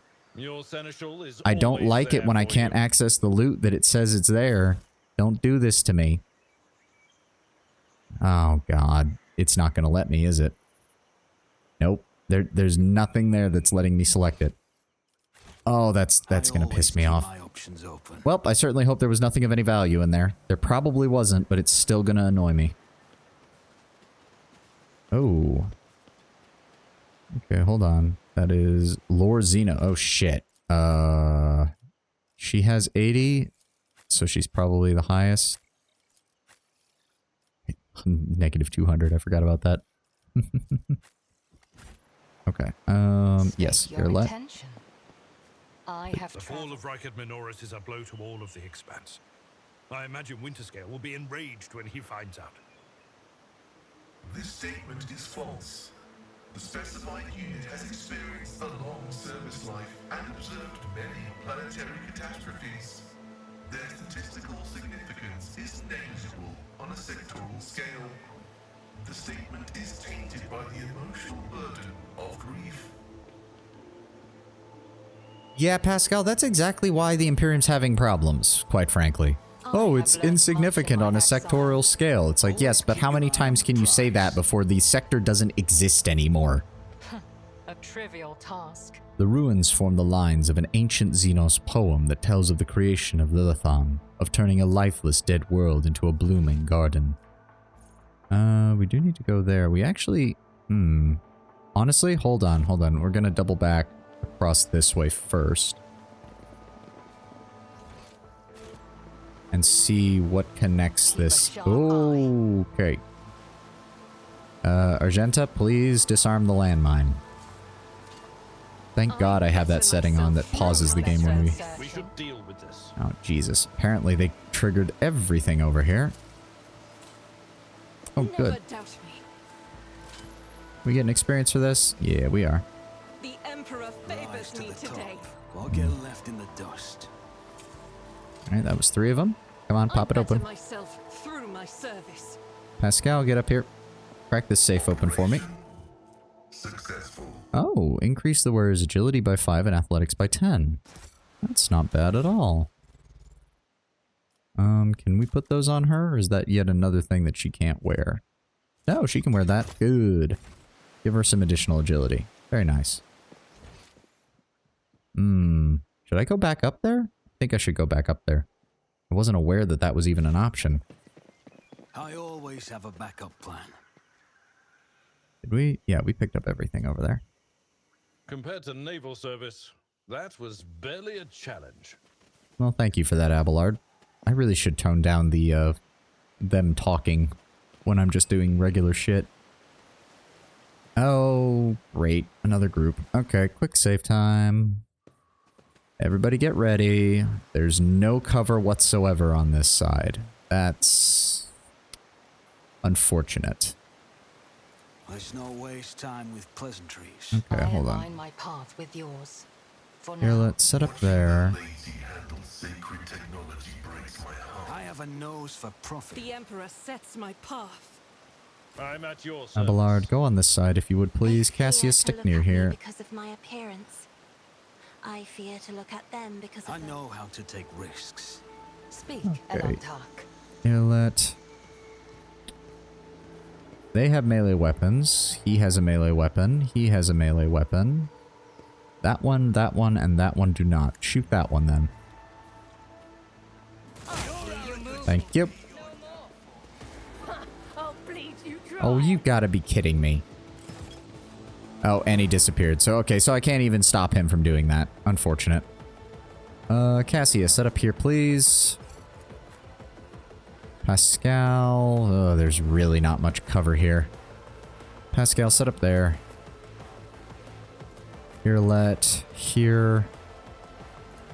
Argenta. Here. I want... If they start coming this way, I want nothing but firepower going down range. You there. Abelard there. And Abelard... Oh, good. He can get all the way up here because of where I set him up.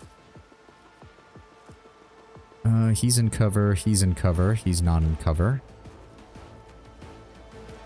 We're going to... We set that up. Pull them all towards that point. That'll work. Go ahead and... buff my guy. There we go. Me, Voice of command. if you insist, Lord Captain. Then we're going to set... Oh, that's not good. If I kill them, then they won't be on fire. And then I won't be able to... Man. Oh well. We'll do what we can. Yep, that killed those two. Then we're going to run and gun. Allows me to do this again. Yeah, they have all the ranged weapons, so I can't do anything about that. So we're going to pop him then. Yep, there we go. Nothing else I can do there. Cassia, if you'd be so kind as to send them running away as well. Good. More damage. Out of my way. Oh, you guys actually think you can do something to Abelard? Go ahead. Pull all of you guys in. Oh, he's actually got health. Let's get to it. Brace yourself, That... Abelard. Okay, I don't know why you guys did that, but alright. They clipped Pascal. To it. Oh, my ears are ringing. He's fine. He's fine. He's Abelard. He's got this handled. Yes. Hold on. She's in cover, so we'll go ahead and use Perfect Spot. Give her that bonus. Then we're going to Death Whisper.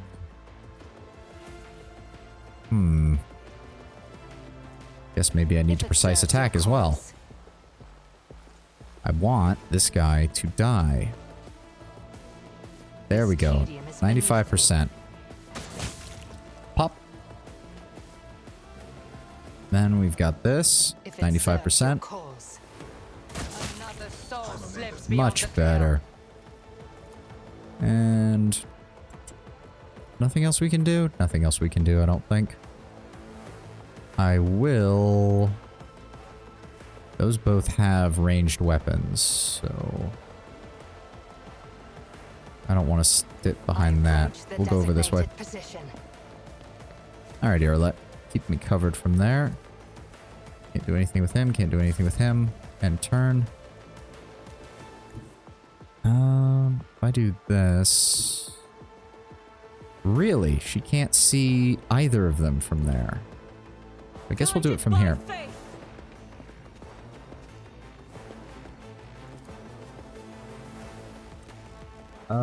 Yeah, you know what? Break his cover. Oh, or not. That didn't even count as doing damage. Well, now I feel like now I feel stupid. Oh well. Abelard.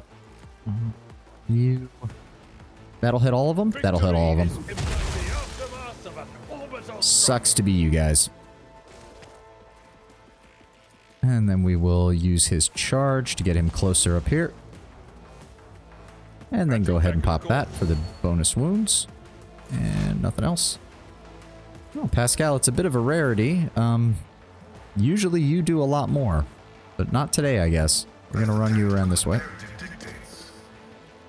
See if you can maybe get a shot off on either of these guys. It does not look to be the case, so we'll go with the area of effect shot. There we go. Nice and simple. That just leaves this dude. I don't think anywhere that I stand is actually going to help. We'll send him this way to help Pascal, just in case. And... Cassia up. Military tactics. I don't think there's anything I can do to force him out of cover, unfortunately. Nope. Nothing I can do. Let him... Yep, he's going to move around the side. Really? You brought a crack grenade to kill a single dude. You do know those are for anti-tank and anti-heavy armor shit, right? How does she...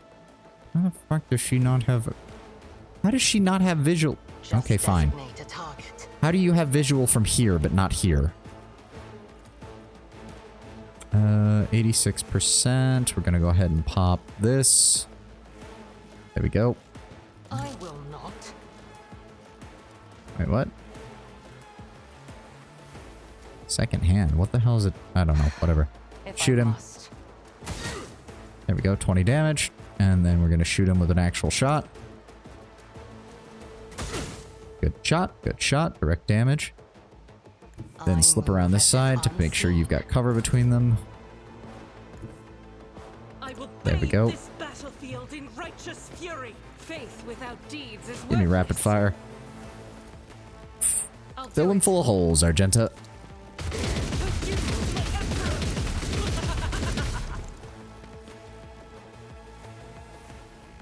Oh, thanks for that, Noxel. Yeah, I don't know why Irilette has that, because she's only got a rifle and a backup rifle for when she can't use the 2 AP shot on the one that I've given her.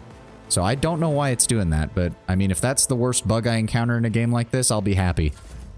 There could be so much worse things.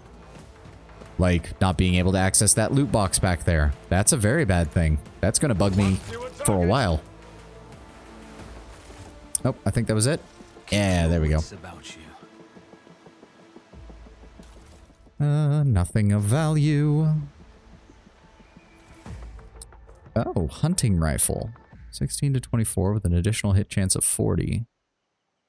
Deadeye shots fired by this rifle deal an additional +5 damage to larger enemies. Hulking creatures also suffer +5, enormous +10, and massive creatures suffer +15. That might actually make a decent backup weapon for Irilette, compared to her Eldari secondary rifle that I've got her. Give me a second. Oh, she can't use that. Oh, she has the other... Right. She literally can't even use Imperial equipment. Well, if that's the case... Huh? Yeah, I'll go ahead and give it to her. It's not really that good, but it certainly looks like the kind of weapon an Imperial Noble would be using. So, you know what? It'll work. He can use meltaguns, right? Yes, he does. But it's much shorter ranged, and I don't... He's already got issues with range half the time, so I am not going to be dealing with that. If I had built him as a melee character, it would be a great sidearm for him, but I'm using him as a plasma support fire character. Yes, Plasma Lord Pascal. The man just keeps dealing damage. The only time I've had issues was when I forgot that I had already used the overcharge attack like twice in a row and I nearly caused him to explode. The pad is speckled with black tracks and scratches, judging by the evidence of the landings and takeoff. Flying machines land here on a regular basis. It could be one of the local shuttles.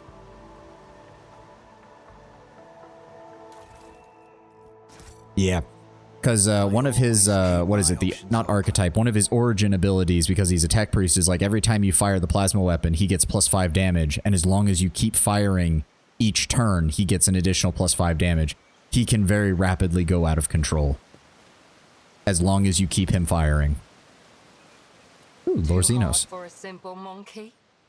The Xenos ruins visible from under the green canopy look remarkably intact. It seems time and the elements have no power over this bright material. That's Wraithstone for you. That's interesting. Why is there a random lasgun here? Experience. Nothing matters more. An expected result. This poor sap was clearly mauled by a large predator, but you don't see any signs that the creature gorged itself on his flesh afterwards. It appears the beast did not kill this man out of hunger. I mean, that was kind of the impression we were getting. Yeah. Our prayers are different, but I notice similarity in our attitudes towards ministry. It unites us. You are right. Only we know what it is to pray to our intercessor at an altar, in our struggle to protect those close to us, to be their spiritual shield. Aw, the Sister of Battle and the Tech Priest are getting along. It's nice when the Imperium actually, you know, works out some of its differences and actually manages to get the job done, rather than constantly shitting on itself. The touch of she who thirsts has disfigured the Lilithane down to the deepest, smallest of her children. How deep does this corruption run? This plant, once a harmless shrub, has now completely changed. Its outer tissue is cracked from the juice swelling in its pulp, and now oozing down the leaves in a murky rivet. The mutation looks like the result of some powerful sorcery. My Auspex has detected something. Genta, please remove the landmine. The Emperor Thank favors you. me today. We have more. Interesting. Was this the guy who ran off? Reduce the recoil of all automatic weapons by 50%. That's going on Argenta. Uh-oh. Oh. Oh. Oh no. The Emperor is with us! Please tell me this doesn't count as an ambush. These creatures were once so timid, so reticent. Could the seed of evil truly have taken root in them as well? Okay, good. It didn't count it as an ambush. Thank frick. Shit, though. We need Yurlet in cover, because she gets all of her bonuses from that. Not that it really matters. These things are all melee. Fucking specialists. Spread out as best we can. Abelard, start the battle. Okay, first things first. We're going to try and immobilize the one behind us. Did that work? Willpower test failed. Immobilize status effect. Good. So he can't move. Next, we are going to pop status on Abelard. Then we're going to give Abelard another turn. I'm a navigator, not a servitor. He only gets those two, so we need to get him It will be done. into melee range. There we go. Thank you. He can only use his regular attacks, so we're just gonna go ahead and pop that on. Good. That thing has a lot of health. Holy shit. We're just gonna go ahead and pop that right now. That will give me an opportunity to Rejoice in battle. pull Argenta back for a second. Nothing else I can do there. Cassia. She can immobilize a second one. Good. We're going to go ahead and get that one then. Good. That cuts their damage potential in half. Yep, go after Abelard. That's what he's there for. Oh, he's still holding. Okay, now we need to kill these things before they break free. I'm going to go ahead and throw that on there.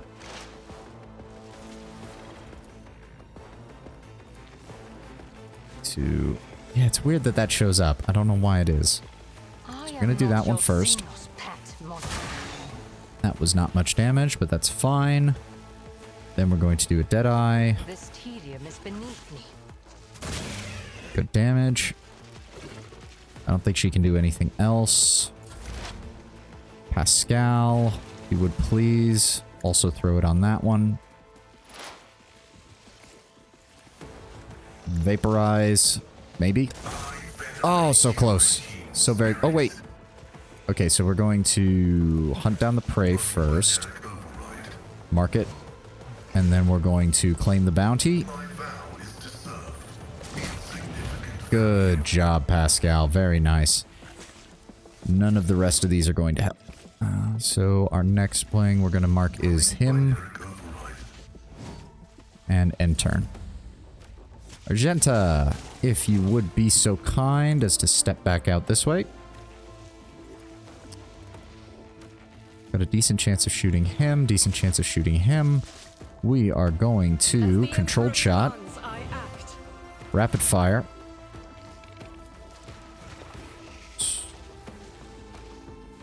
That is 97%. We're going to go with that one. Oh, there we go. Beautiful, beautiful, beautiful. That is exactly what we needed. Then we're going to... Do we want to kill him? I think we want to kill him. Yes. It's close enough. He is on fire, so that's all that matters. He'll die on his next turn. We're also going to set him on fire. And then we're going to orchestrate flames so he can't put it out. And we're going to switch to our secondary. Nope, not that one. And set... Can't reach him. It's alright. There we go. Switch back to the lightning rod for the willpower bonus, and off. Abelard. Victory is imminent. Sworn enemy. I will do Reckless strike. Endure. Now smack this bitch. Indeed. Very nice. Yep, he's gonna strike back. That's fine. Go hand in hand.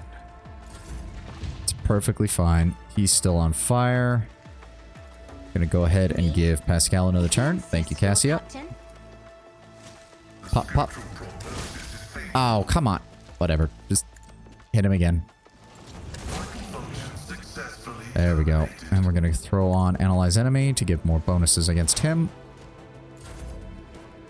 Cassia, go ahead and immobilize him just to make sure he can't get away from Abelard and deal 50 damage in the process. I love it. Oh, right, she can do it again. If I may. Takes a small hit of damage, but she deal even more to him. What the hell was that supposed to do? Doesn't matter. Here, finish this thing off, please. I deal death There with we my go. hands. I always have a backup plan. Regular goods. Some more goods. What the? Whoa. Oh, there's more. Oh, okay, we haven't been there yet. Alright. The Vox Tower was assembled from parts clearly not intended for such use. Among the support beams and plasteel sheets, you see arches from containers and fasteners from Agris cisterns. I always Alright, keep my so we cleared options that open. out. Okay, so we can just run back here now. I'll use this time to take a sip of water.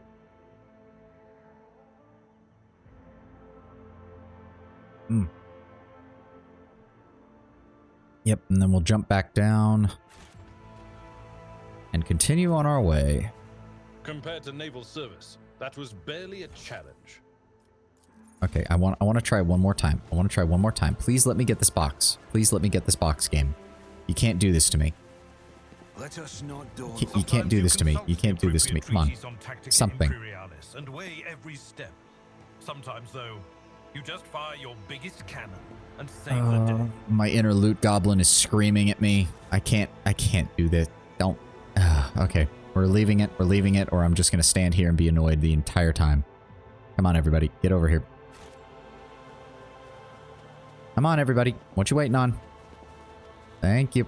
Oh, this master-crafted patella augment is not fit for a servitor. Alright.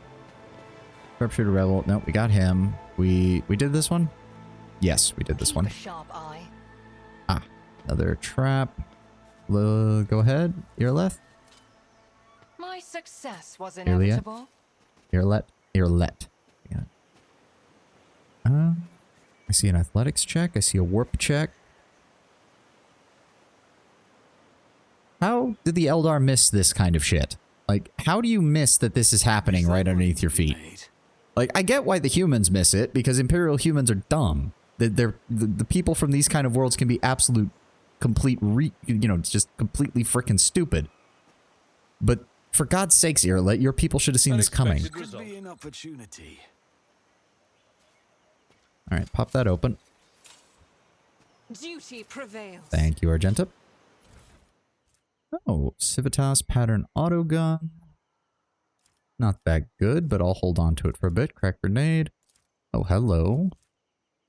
Kurt, I know it's been rough for you since the meeting by the ruins. First contact leaves an impression on everyone, but when I recommended you to the commander, I never thought you wouldn't have the stomach to process the truth. Think what you want, but I'm still your friend. I don't want anything to happen to you because of your own stupidity. I saw your bag with the pack of Nutribars that our lads brought from the settlement, and if you thought no one would notice a couple of clips missing from Torben's backpack, you thought wrong. I want to give you a chance. Return the goods. You know every Nutribar counts these days. The stuff that grows in the forest is no longer edible, and we're in need of weapons more than ever. I can guess why you need all this. You want to split, abandon our cause, go back home, pretend nothing happened. But I'm not writing this to appeal to your conscience. I just want you to say that you're a marked man now, Kurt.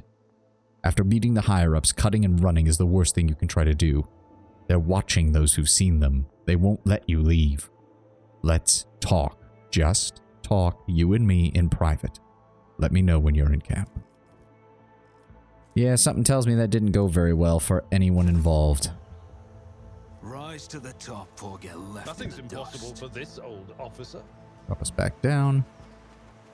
Or I always get the job done. she says the same thing. The plant is covered in pulsating purple spots. Young shoots are already covered in similar marks, clearly a sign of mutation, not a disease. Oh, an Eldar statue. Oh. What was that? Oh god, more of them. Just the two? I see your darkened Okay, colors. we can do this. We really don't even need to... Oh, you were ambushed. Okay, Cassia, if you would be so kind... Is it just the two of them? It's just the two of them. Freeze them in place, please. Not a servitor. Thank you. Then go ahead and give I'm not Abelard a turn. accustomed to being ordered around. Abelard, if you would please. Your beck and call. Oh, he missed. That's not fun. There we go, that's better. There's nothing else she can do. We're gonna go ahead and give Pascal a bonus. Irlet, go ahead and pop him in the face. There we go. Nice. If I must, Yes, shoot him again. You heard me. I don't care that it's not much. I am not your Xenos pet monkey. Yep. He's gonna attack Abelard. It's okay, Abelard. You got this, buddy. You got this. Oh, good. So he can do that first. Victory is imminent. At That. your beck and call. Do that. And then we're gonna slam the ground. He hits both of them. I took care of this one. Oh, that's glorious. Thank you, Abelard. Thunder hammers are amazing, aren't they? I always have a backup plan. Oh, that got us halfway to the next level. Very nice.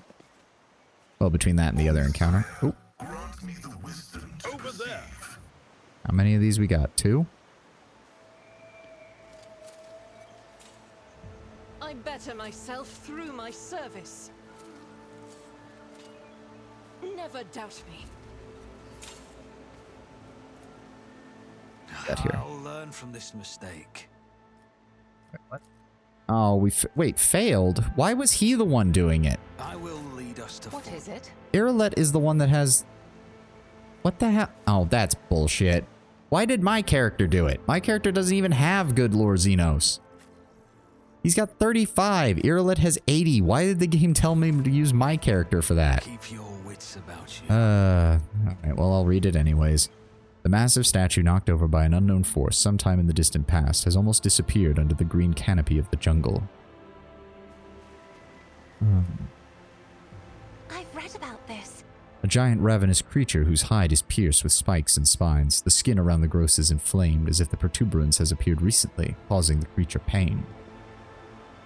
Yep, more signs of mutation. Oh, okay, it's not marked as hostile, so... Hi, everybody! Oh, shit, Farseers. Oh, nothing is gonna go well here, is it? Oh, they actually opened a webway gate. Or they tried, never mind.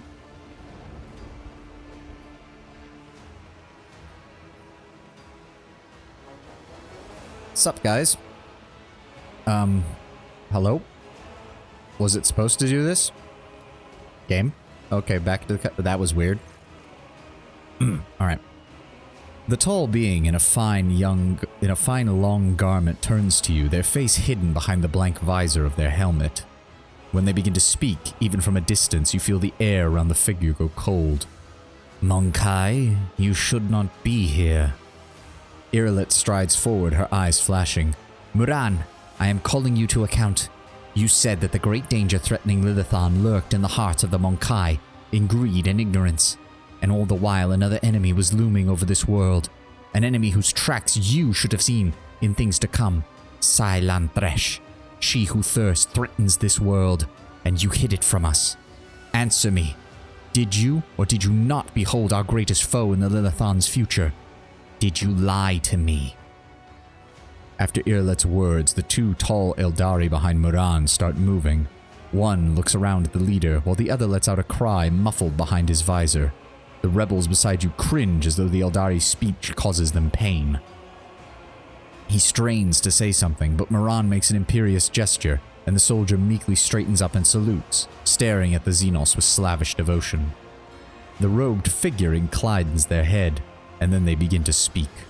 Iralet the Outcast, you left the path that was set for you. You brought unknown Monkai to our refuge, and you speak to me with unseemly anger. Your lone wanderings far from Krudarak have altered your mind and tainted your sight. Let me see here. I'm gonna err on the side of caution and let her keep talking. My wanderings are the path I have chosen for myself, far from the walls of Krudarak. I have seen and come to know things that no other Eldari could have hidden away in a craft world their entire life. And know things that no other Eldari could hidden away in a craft. Okay, I read that wrong. In a craft world their entire life. Why do you deny my words about Seilan Thresh? Is it because you were lying to me and my kin when you showed us the true path? This Elantak has the first person to discover the coming of Seilan Thresh, one of those whom the Monkai call Chaos Gods. Without him, I would still be deceived by your words about destiny and the true future. I need to double check, because I am going to be romancing Iralet, and so I need to make sure that I am... Yes, okay, so I just need to be polite here and not be a total ass, basically. Alright. And yes, this part of the game from this on, everything here is blind. The only thing I'm checking is to make sure I can do the romance with her properly. Monkai revealing paths. Ridiculous.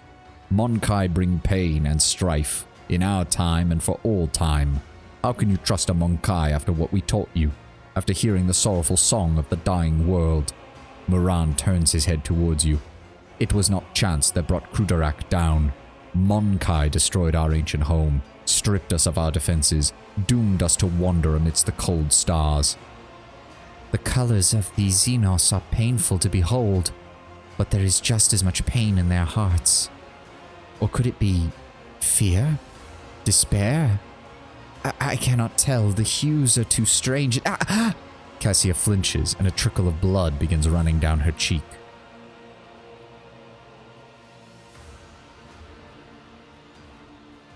My apologies that your home was destroyed, Farseer, but I wasn't there, and I know nothing of this calamity. Moran gazes at you intently. If these words had come from an Eldari, I might have believed them. But you are merely Monkai, a plaything of your passions. Any emotion that takes hold of your soul can drive out all trace of reason or honor. You are playing with words and avoiding my question. Notes of desperation and rage creep into Iralet's voice now. The Lilithan is under threat from our eternal foe, and yet you're more concerned about the presence of the Elantak than the corruption that is flowing through the veins of this world.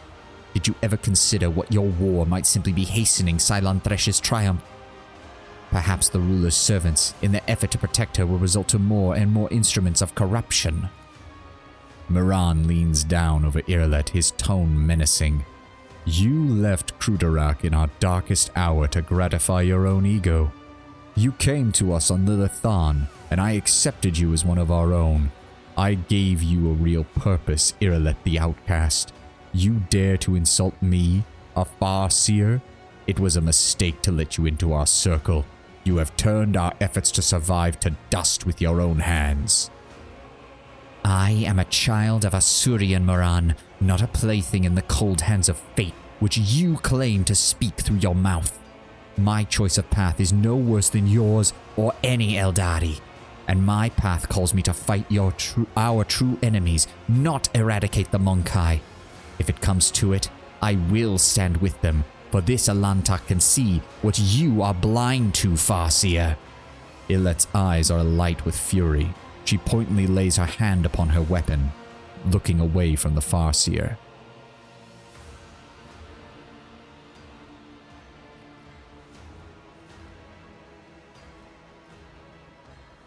My duty is to protect my worlds and my vassals. If Janus is being threatened by the archenemy, I will fight to the end. The words of a creature whose will is ruled by momentary whims is nothing you can do to make me believe in the strength of your convictions. You speak of the strength of your convictions, Moran. You claim it is your destiny to protect our kin. So then what happened to the Eldari you sent to the Monkai ruler before me? The Eldari whose skull is now kept as a Monkai trinket. That was the previous envoy, wasn't it? Did you see the same fate for me in your visions? His fate was to serve Krudarak, the spirit of our crossworld that keeps the Asayani alive. Your destiny is the same, Irilet the Outcast, as long as you aren't planning to transgress our laws again.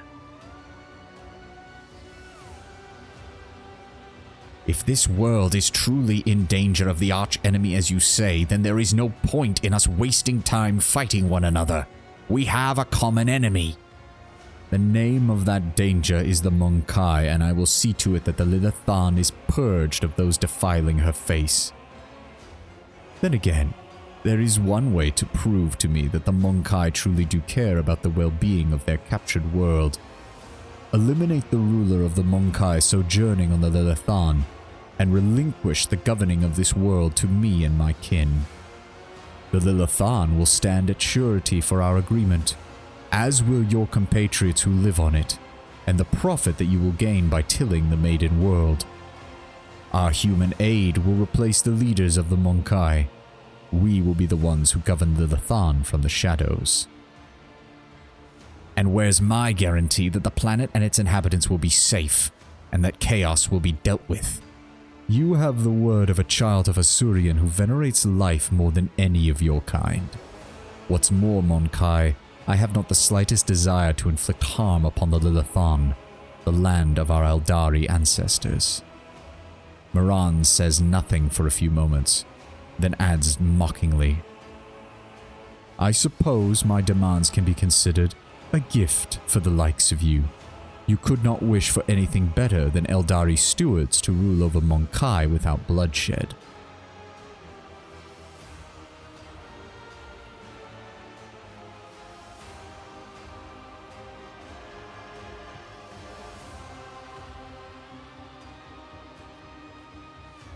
I'm tempted to go hard to Iconoclast on that. We could do the Irilet one, though.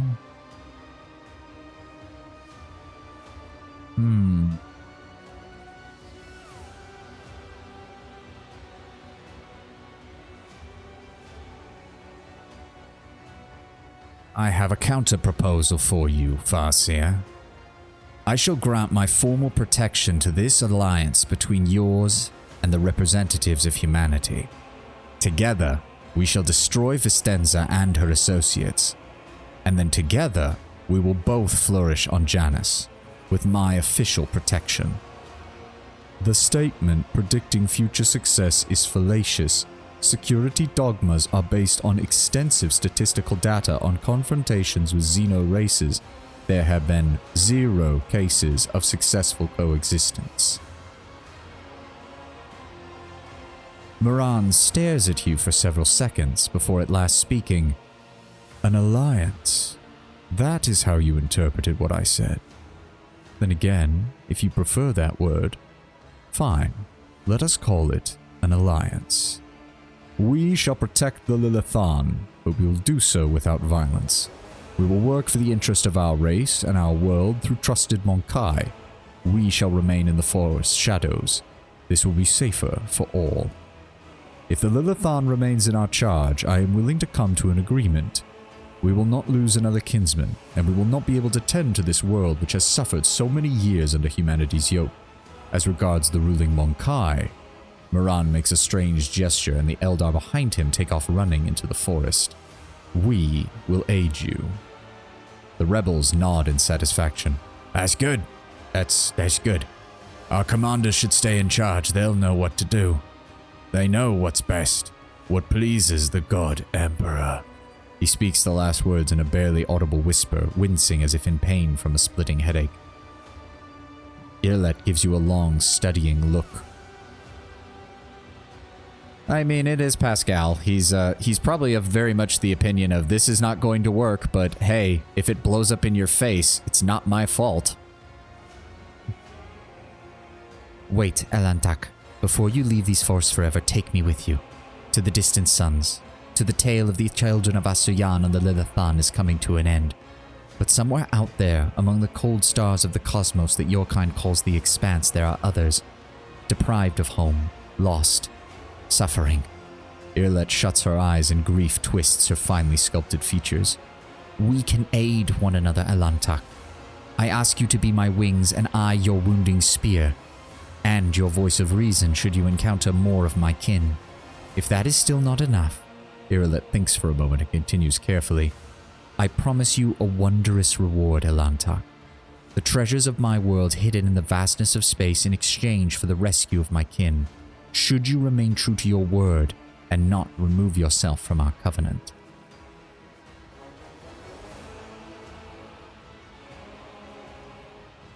And you're sure that your kin on Janus do not object to sending you throne knows where to look for the survivors all on your own? Irilette opens her mouth, but Moran cuts her off. Go, outcast. Your place is on the meandering roads of space, not among us.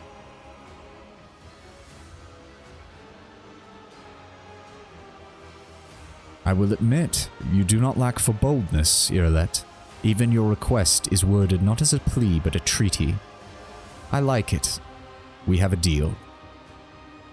Elantak, Sovani di Ferenzi von Valencius, yes?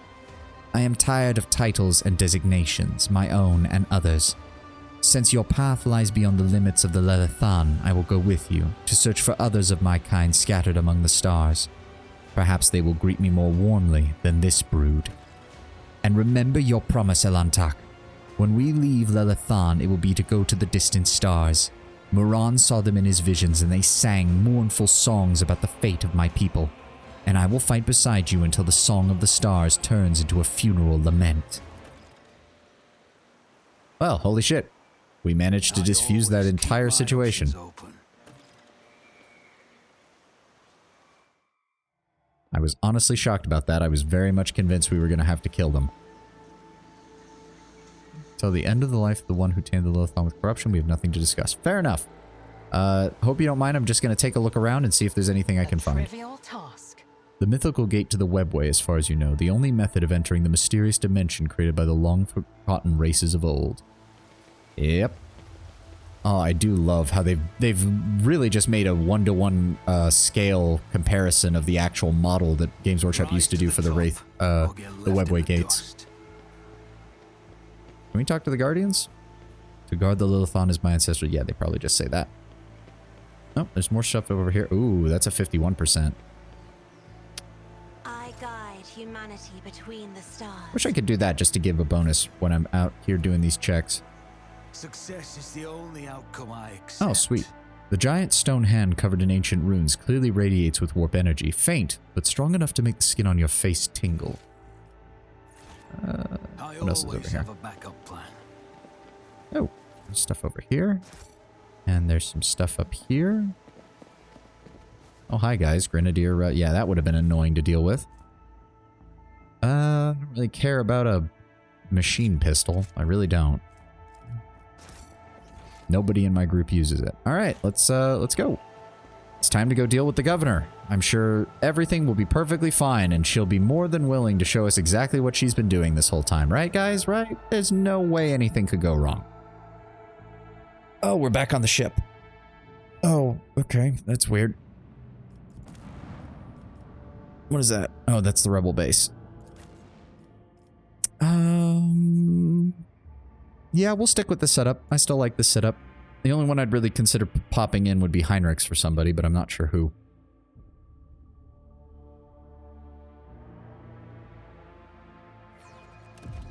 It's the one downside of games like this is that I get why we can't bring everybody, because that would be unbalanced as shit for combat and also would take really long time to do everything.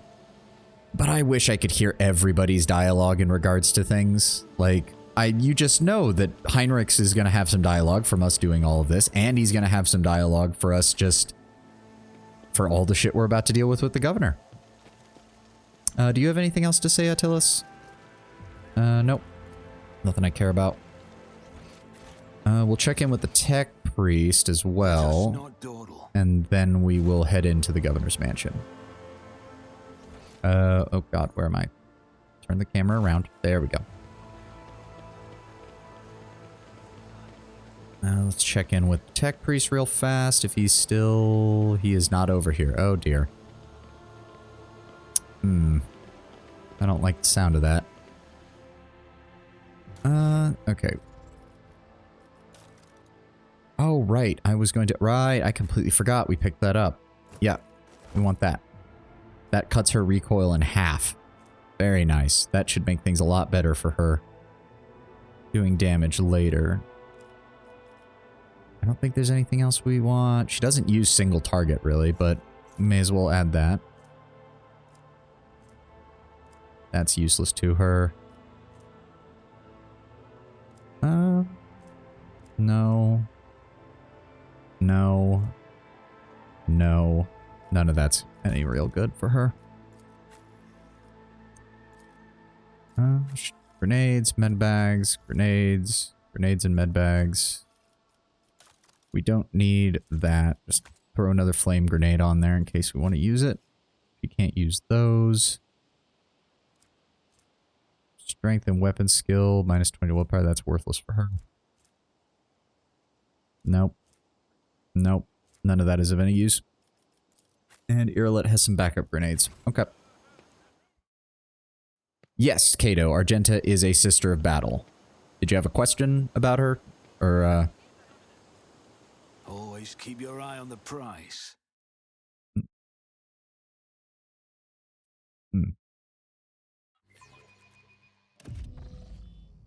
Oh, I was half expecting us to get immediately confronted in here.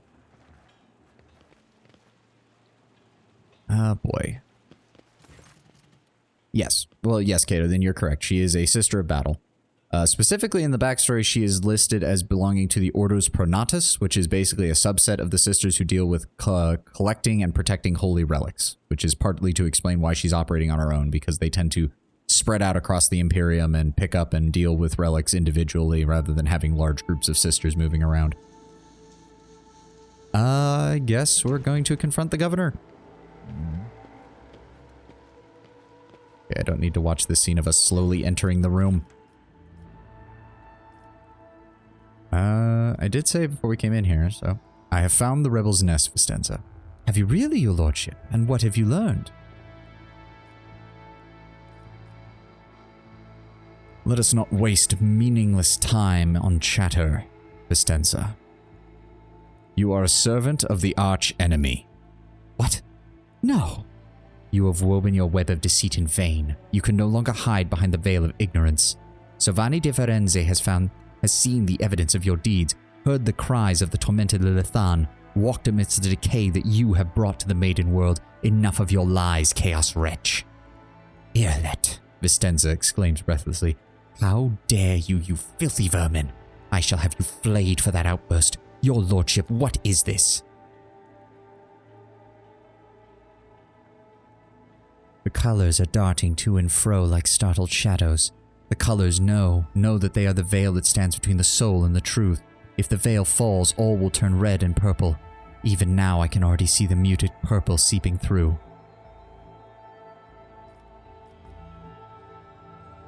Coercion, I've got 97%. Cassia's got good on that, so... You know, it is beneath the dignity of an Imperial governor to squirm so pathetically, Vistenza. She clenches her teeth so hard that you hear a crack. I, daughter of House Viat, governor of Janus, citizen of the Imperium, serve no one other than the Emperor and the Von Valentius dynasty. And what are you accusing me of is merely a tool at my disposal, a tool that I have the power and courage to use. Do you think ordinary methods would have been enough to tame this demented planet? My family struggled for decades to subdue Janus once and for all, and all of it was in vain. But loyal servants of those families who have resided on Janus for centuries helped me unlock a new source of power. Ancient knowledge secretly passed from generation to generation, accessible to a select few, and which grants powers over nature itself. How could I reject it? How could I undo all the work of my predecessors who were entrusted with Janus, who faithfully served your dynasty, and who, with a madman's obsessiveness, hewn this rock into a diamond? 2 days spent among the initiated, was enough for me to start hearing the voices of the angels in my ears. Angels who gifted me the keys to conquering this world. And before you offend my ears with more accusations or moral admonitions, remember who has dutifully served your dynasty for decades. Remember who devoted her life to turning Janus into the primary source of wealth in your protectorate. Remember to whom your predecessor entrusted one of her most valuable worlds. Without fear of treachery or conspiracy, without me, without my service, without my sacrifice, Janus would be nothing. Pascal's vox emits a pensive hiss. Behold, proof of why knowledge must remain in the hands of the worthy. Many lay people are capable of possessing it, but a wise mind that is not bound by oaths of obedience to the Omnissiah is vulnerable to corruption and free thinking, even more vulnerable than the mind of an ignorant commoner. What more proof do you need, Alontak? The Monkai has confessed to her handiwork.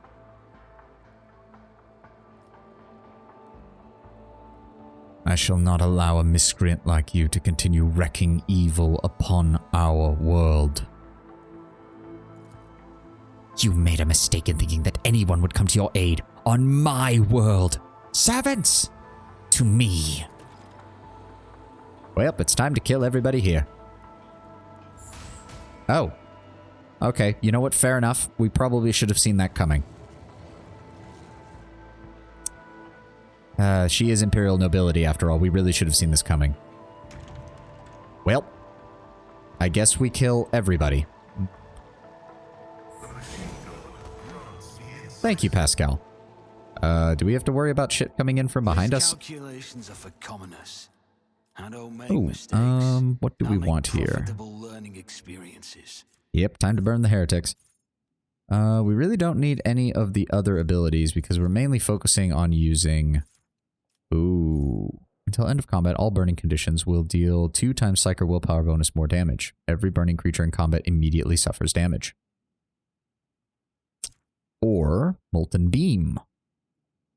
Deals double the damage of Ignite to all creatures in a 12-cell line and reduces their armor by 10... by minus 10 plus 2 times psi rating until the end of combat. If enemy's armor falls to 0, they gain the Warp Burn effect. Okay, okay. I'm mainly focusing on damage, so we're gonna grab Inflame.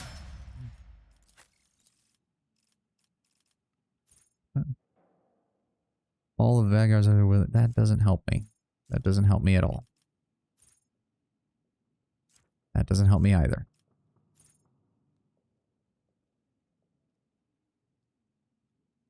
We will take that then. Give me that, and he's got 80 on that, 85 on this, so we'll boost his athletics. Argenta. Plus 3 versatility gains plus 3 dodge reduction, plus 3 parry reduction. Gains plus 5 dodge and plus parry for every stack. The number is increased by 3 until the end of turn, but the Archmilitant loses all stacks that were added at the end of turn. Oh! Hold on. Gains 3 plus agility bonus MP, and if they have stacks... Okay, yeah, we want that because that'll basically allow her to start doing her attacks automatically.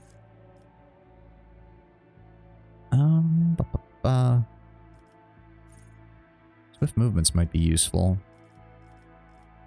Did we already grab bolter weapon expertise? Yes, we did. With proficiency and expert. Good. So we've got both of those. That's the case. 3% chance to ignore any damage. It's demons and warp damage. Litany of Hatred, no. And she's not using a Flame or a Melta, so that's worthless, unfortunately. Heavy weapon. Oh, heavy weapons deal +1 and deal +1 and plus 10% damage and ignore 2 deflection. Oh, God, yes. Give me. Give me all of that. That is perfect. Deals an additional enemy armor will be reduced against the bounty hunter's attacks. If the enemy armor against the attack is below 20%, the enemy's dodge is also decreased. It's all bounty hunter attacks until end of combat. Okay, yes, we want to grab Call the Bold then. That'll help him be dealing with our heavier enemies.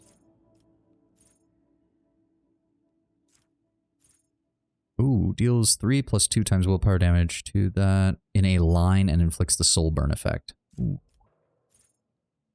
The enemy closest to that square immediately moves up to 4 cells towards it. If multiple enemies are in the same distance, all of them move. The targets move even if they are stunned or immobilized. Their willpower and toughness. Creates a circle with 3 cell radius. Any creature that is inside it enters it or ends their turn inside, not under the effect of apathy, makes a willpower resistance check. Failure applies apathy. They become immobilized. Target gets a resistance check. Failure stuns the target for 1 round. Removes apathy and makes the creature immune to any further apathy. Ooh.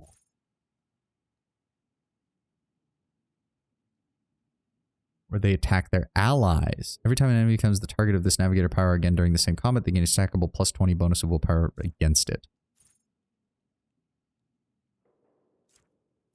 Ooh, both of those are good.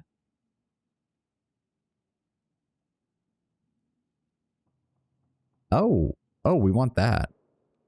Oh, it's only 1. Well, that's good for bosses. We'll go ahead and grab that. That'll give her a nice single target ability to use against bosses. Irlet. We'll go ahead and keep her Lord Xenos up.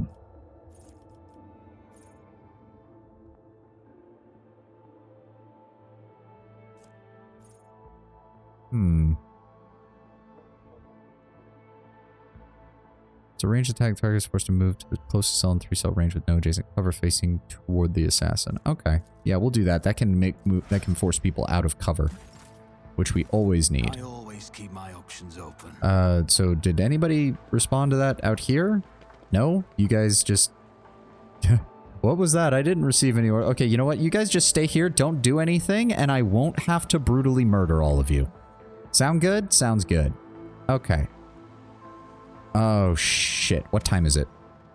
Oh, fuck. Okay, well, shit. Crap, we're past the 3-hour mark. I'm actually going to need to get off of here because I got to get ready for work. So we're going to save here, and we're going to be dealing with the governor on Wednesday. In the meantime, let me pull up my Twitch dashboard here. Let's find somebody to raid and pass on what we have gotten.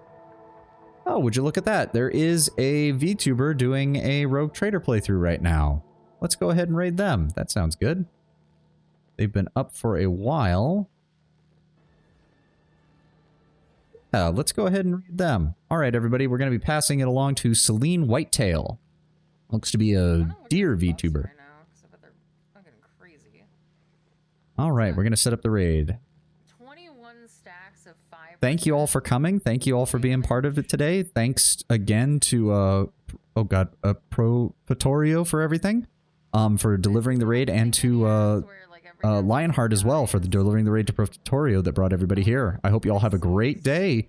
Hope you all have a great, Monday. Hope you all have a great Tuesday, and I'll see you all again on Wednesday. Y'all have a great one. Bye.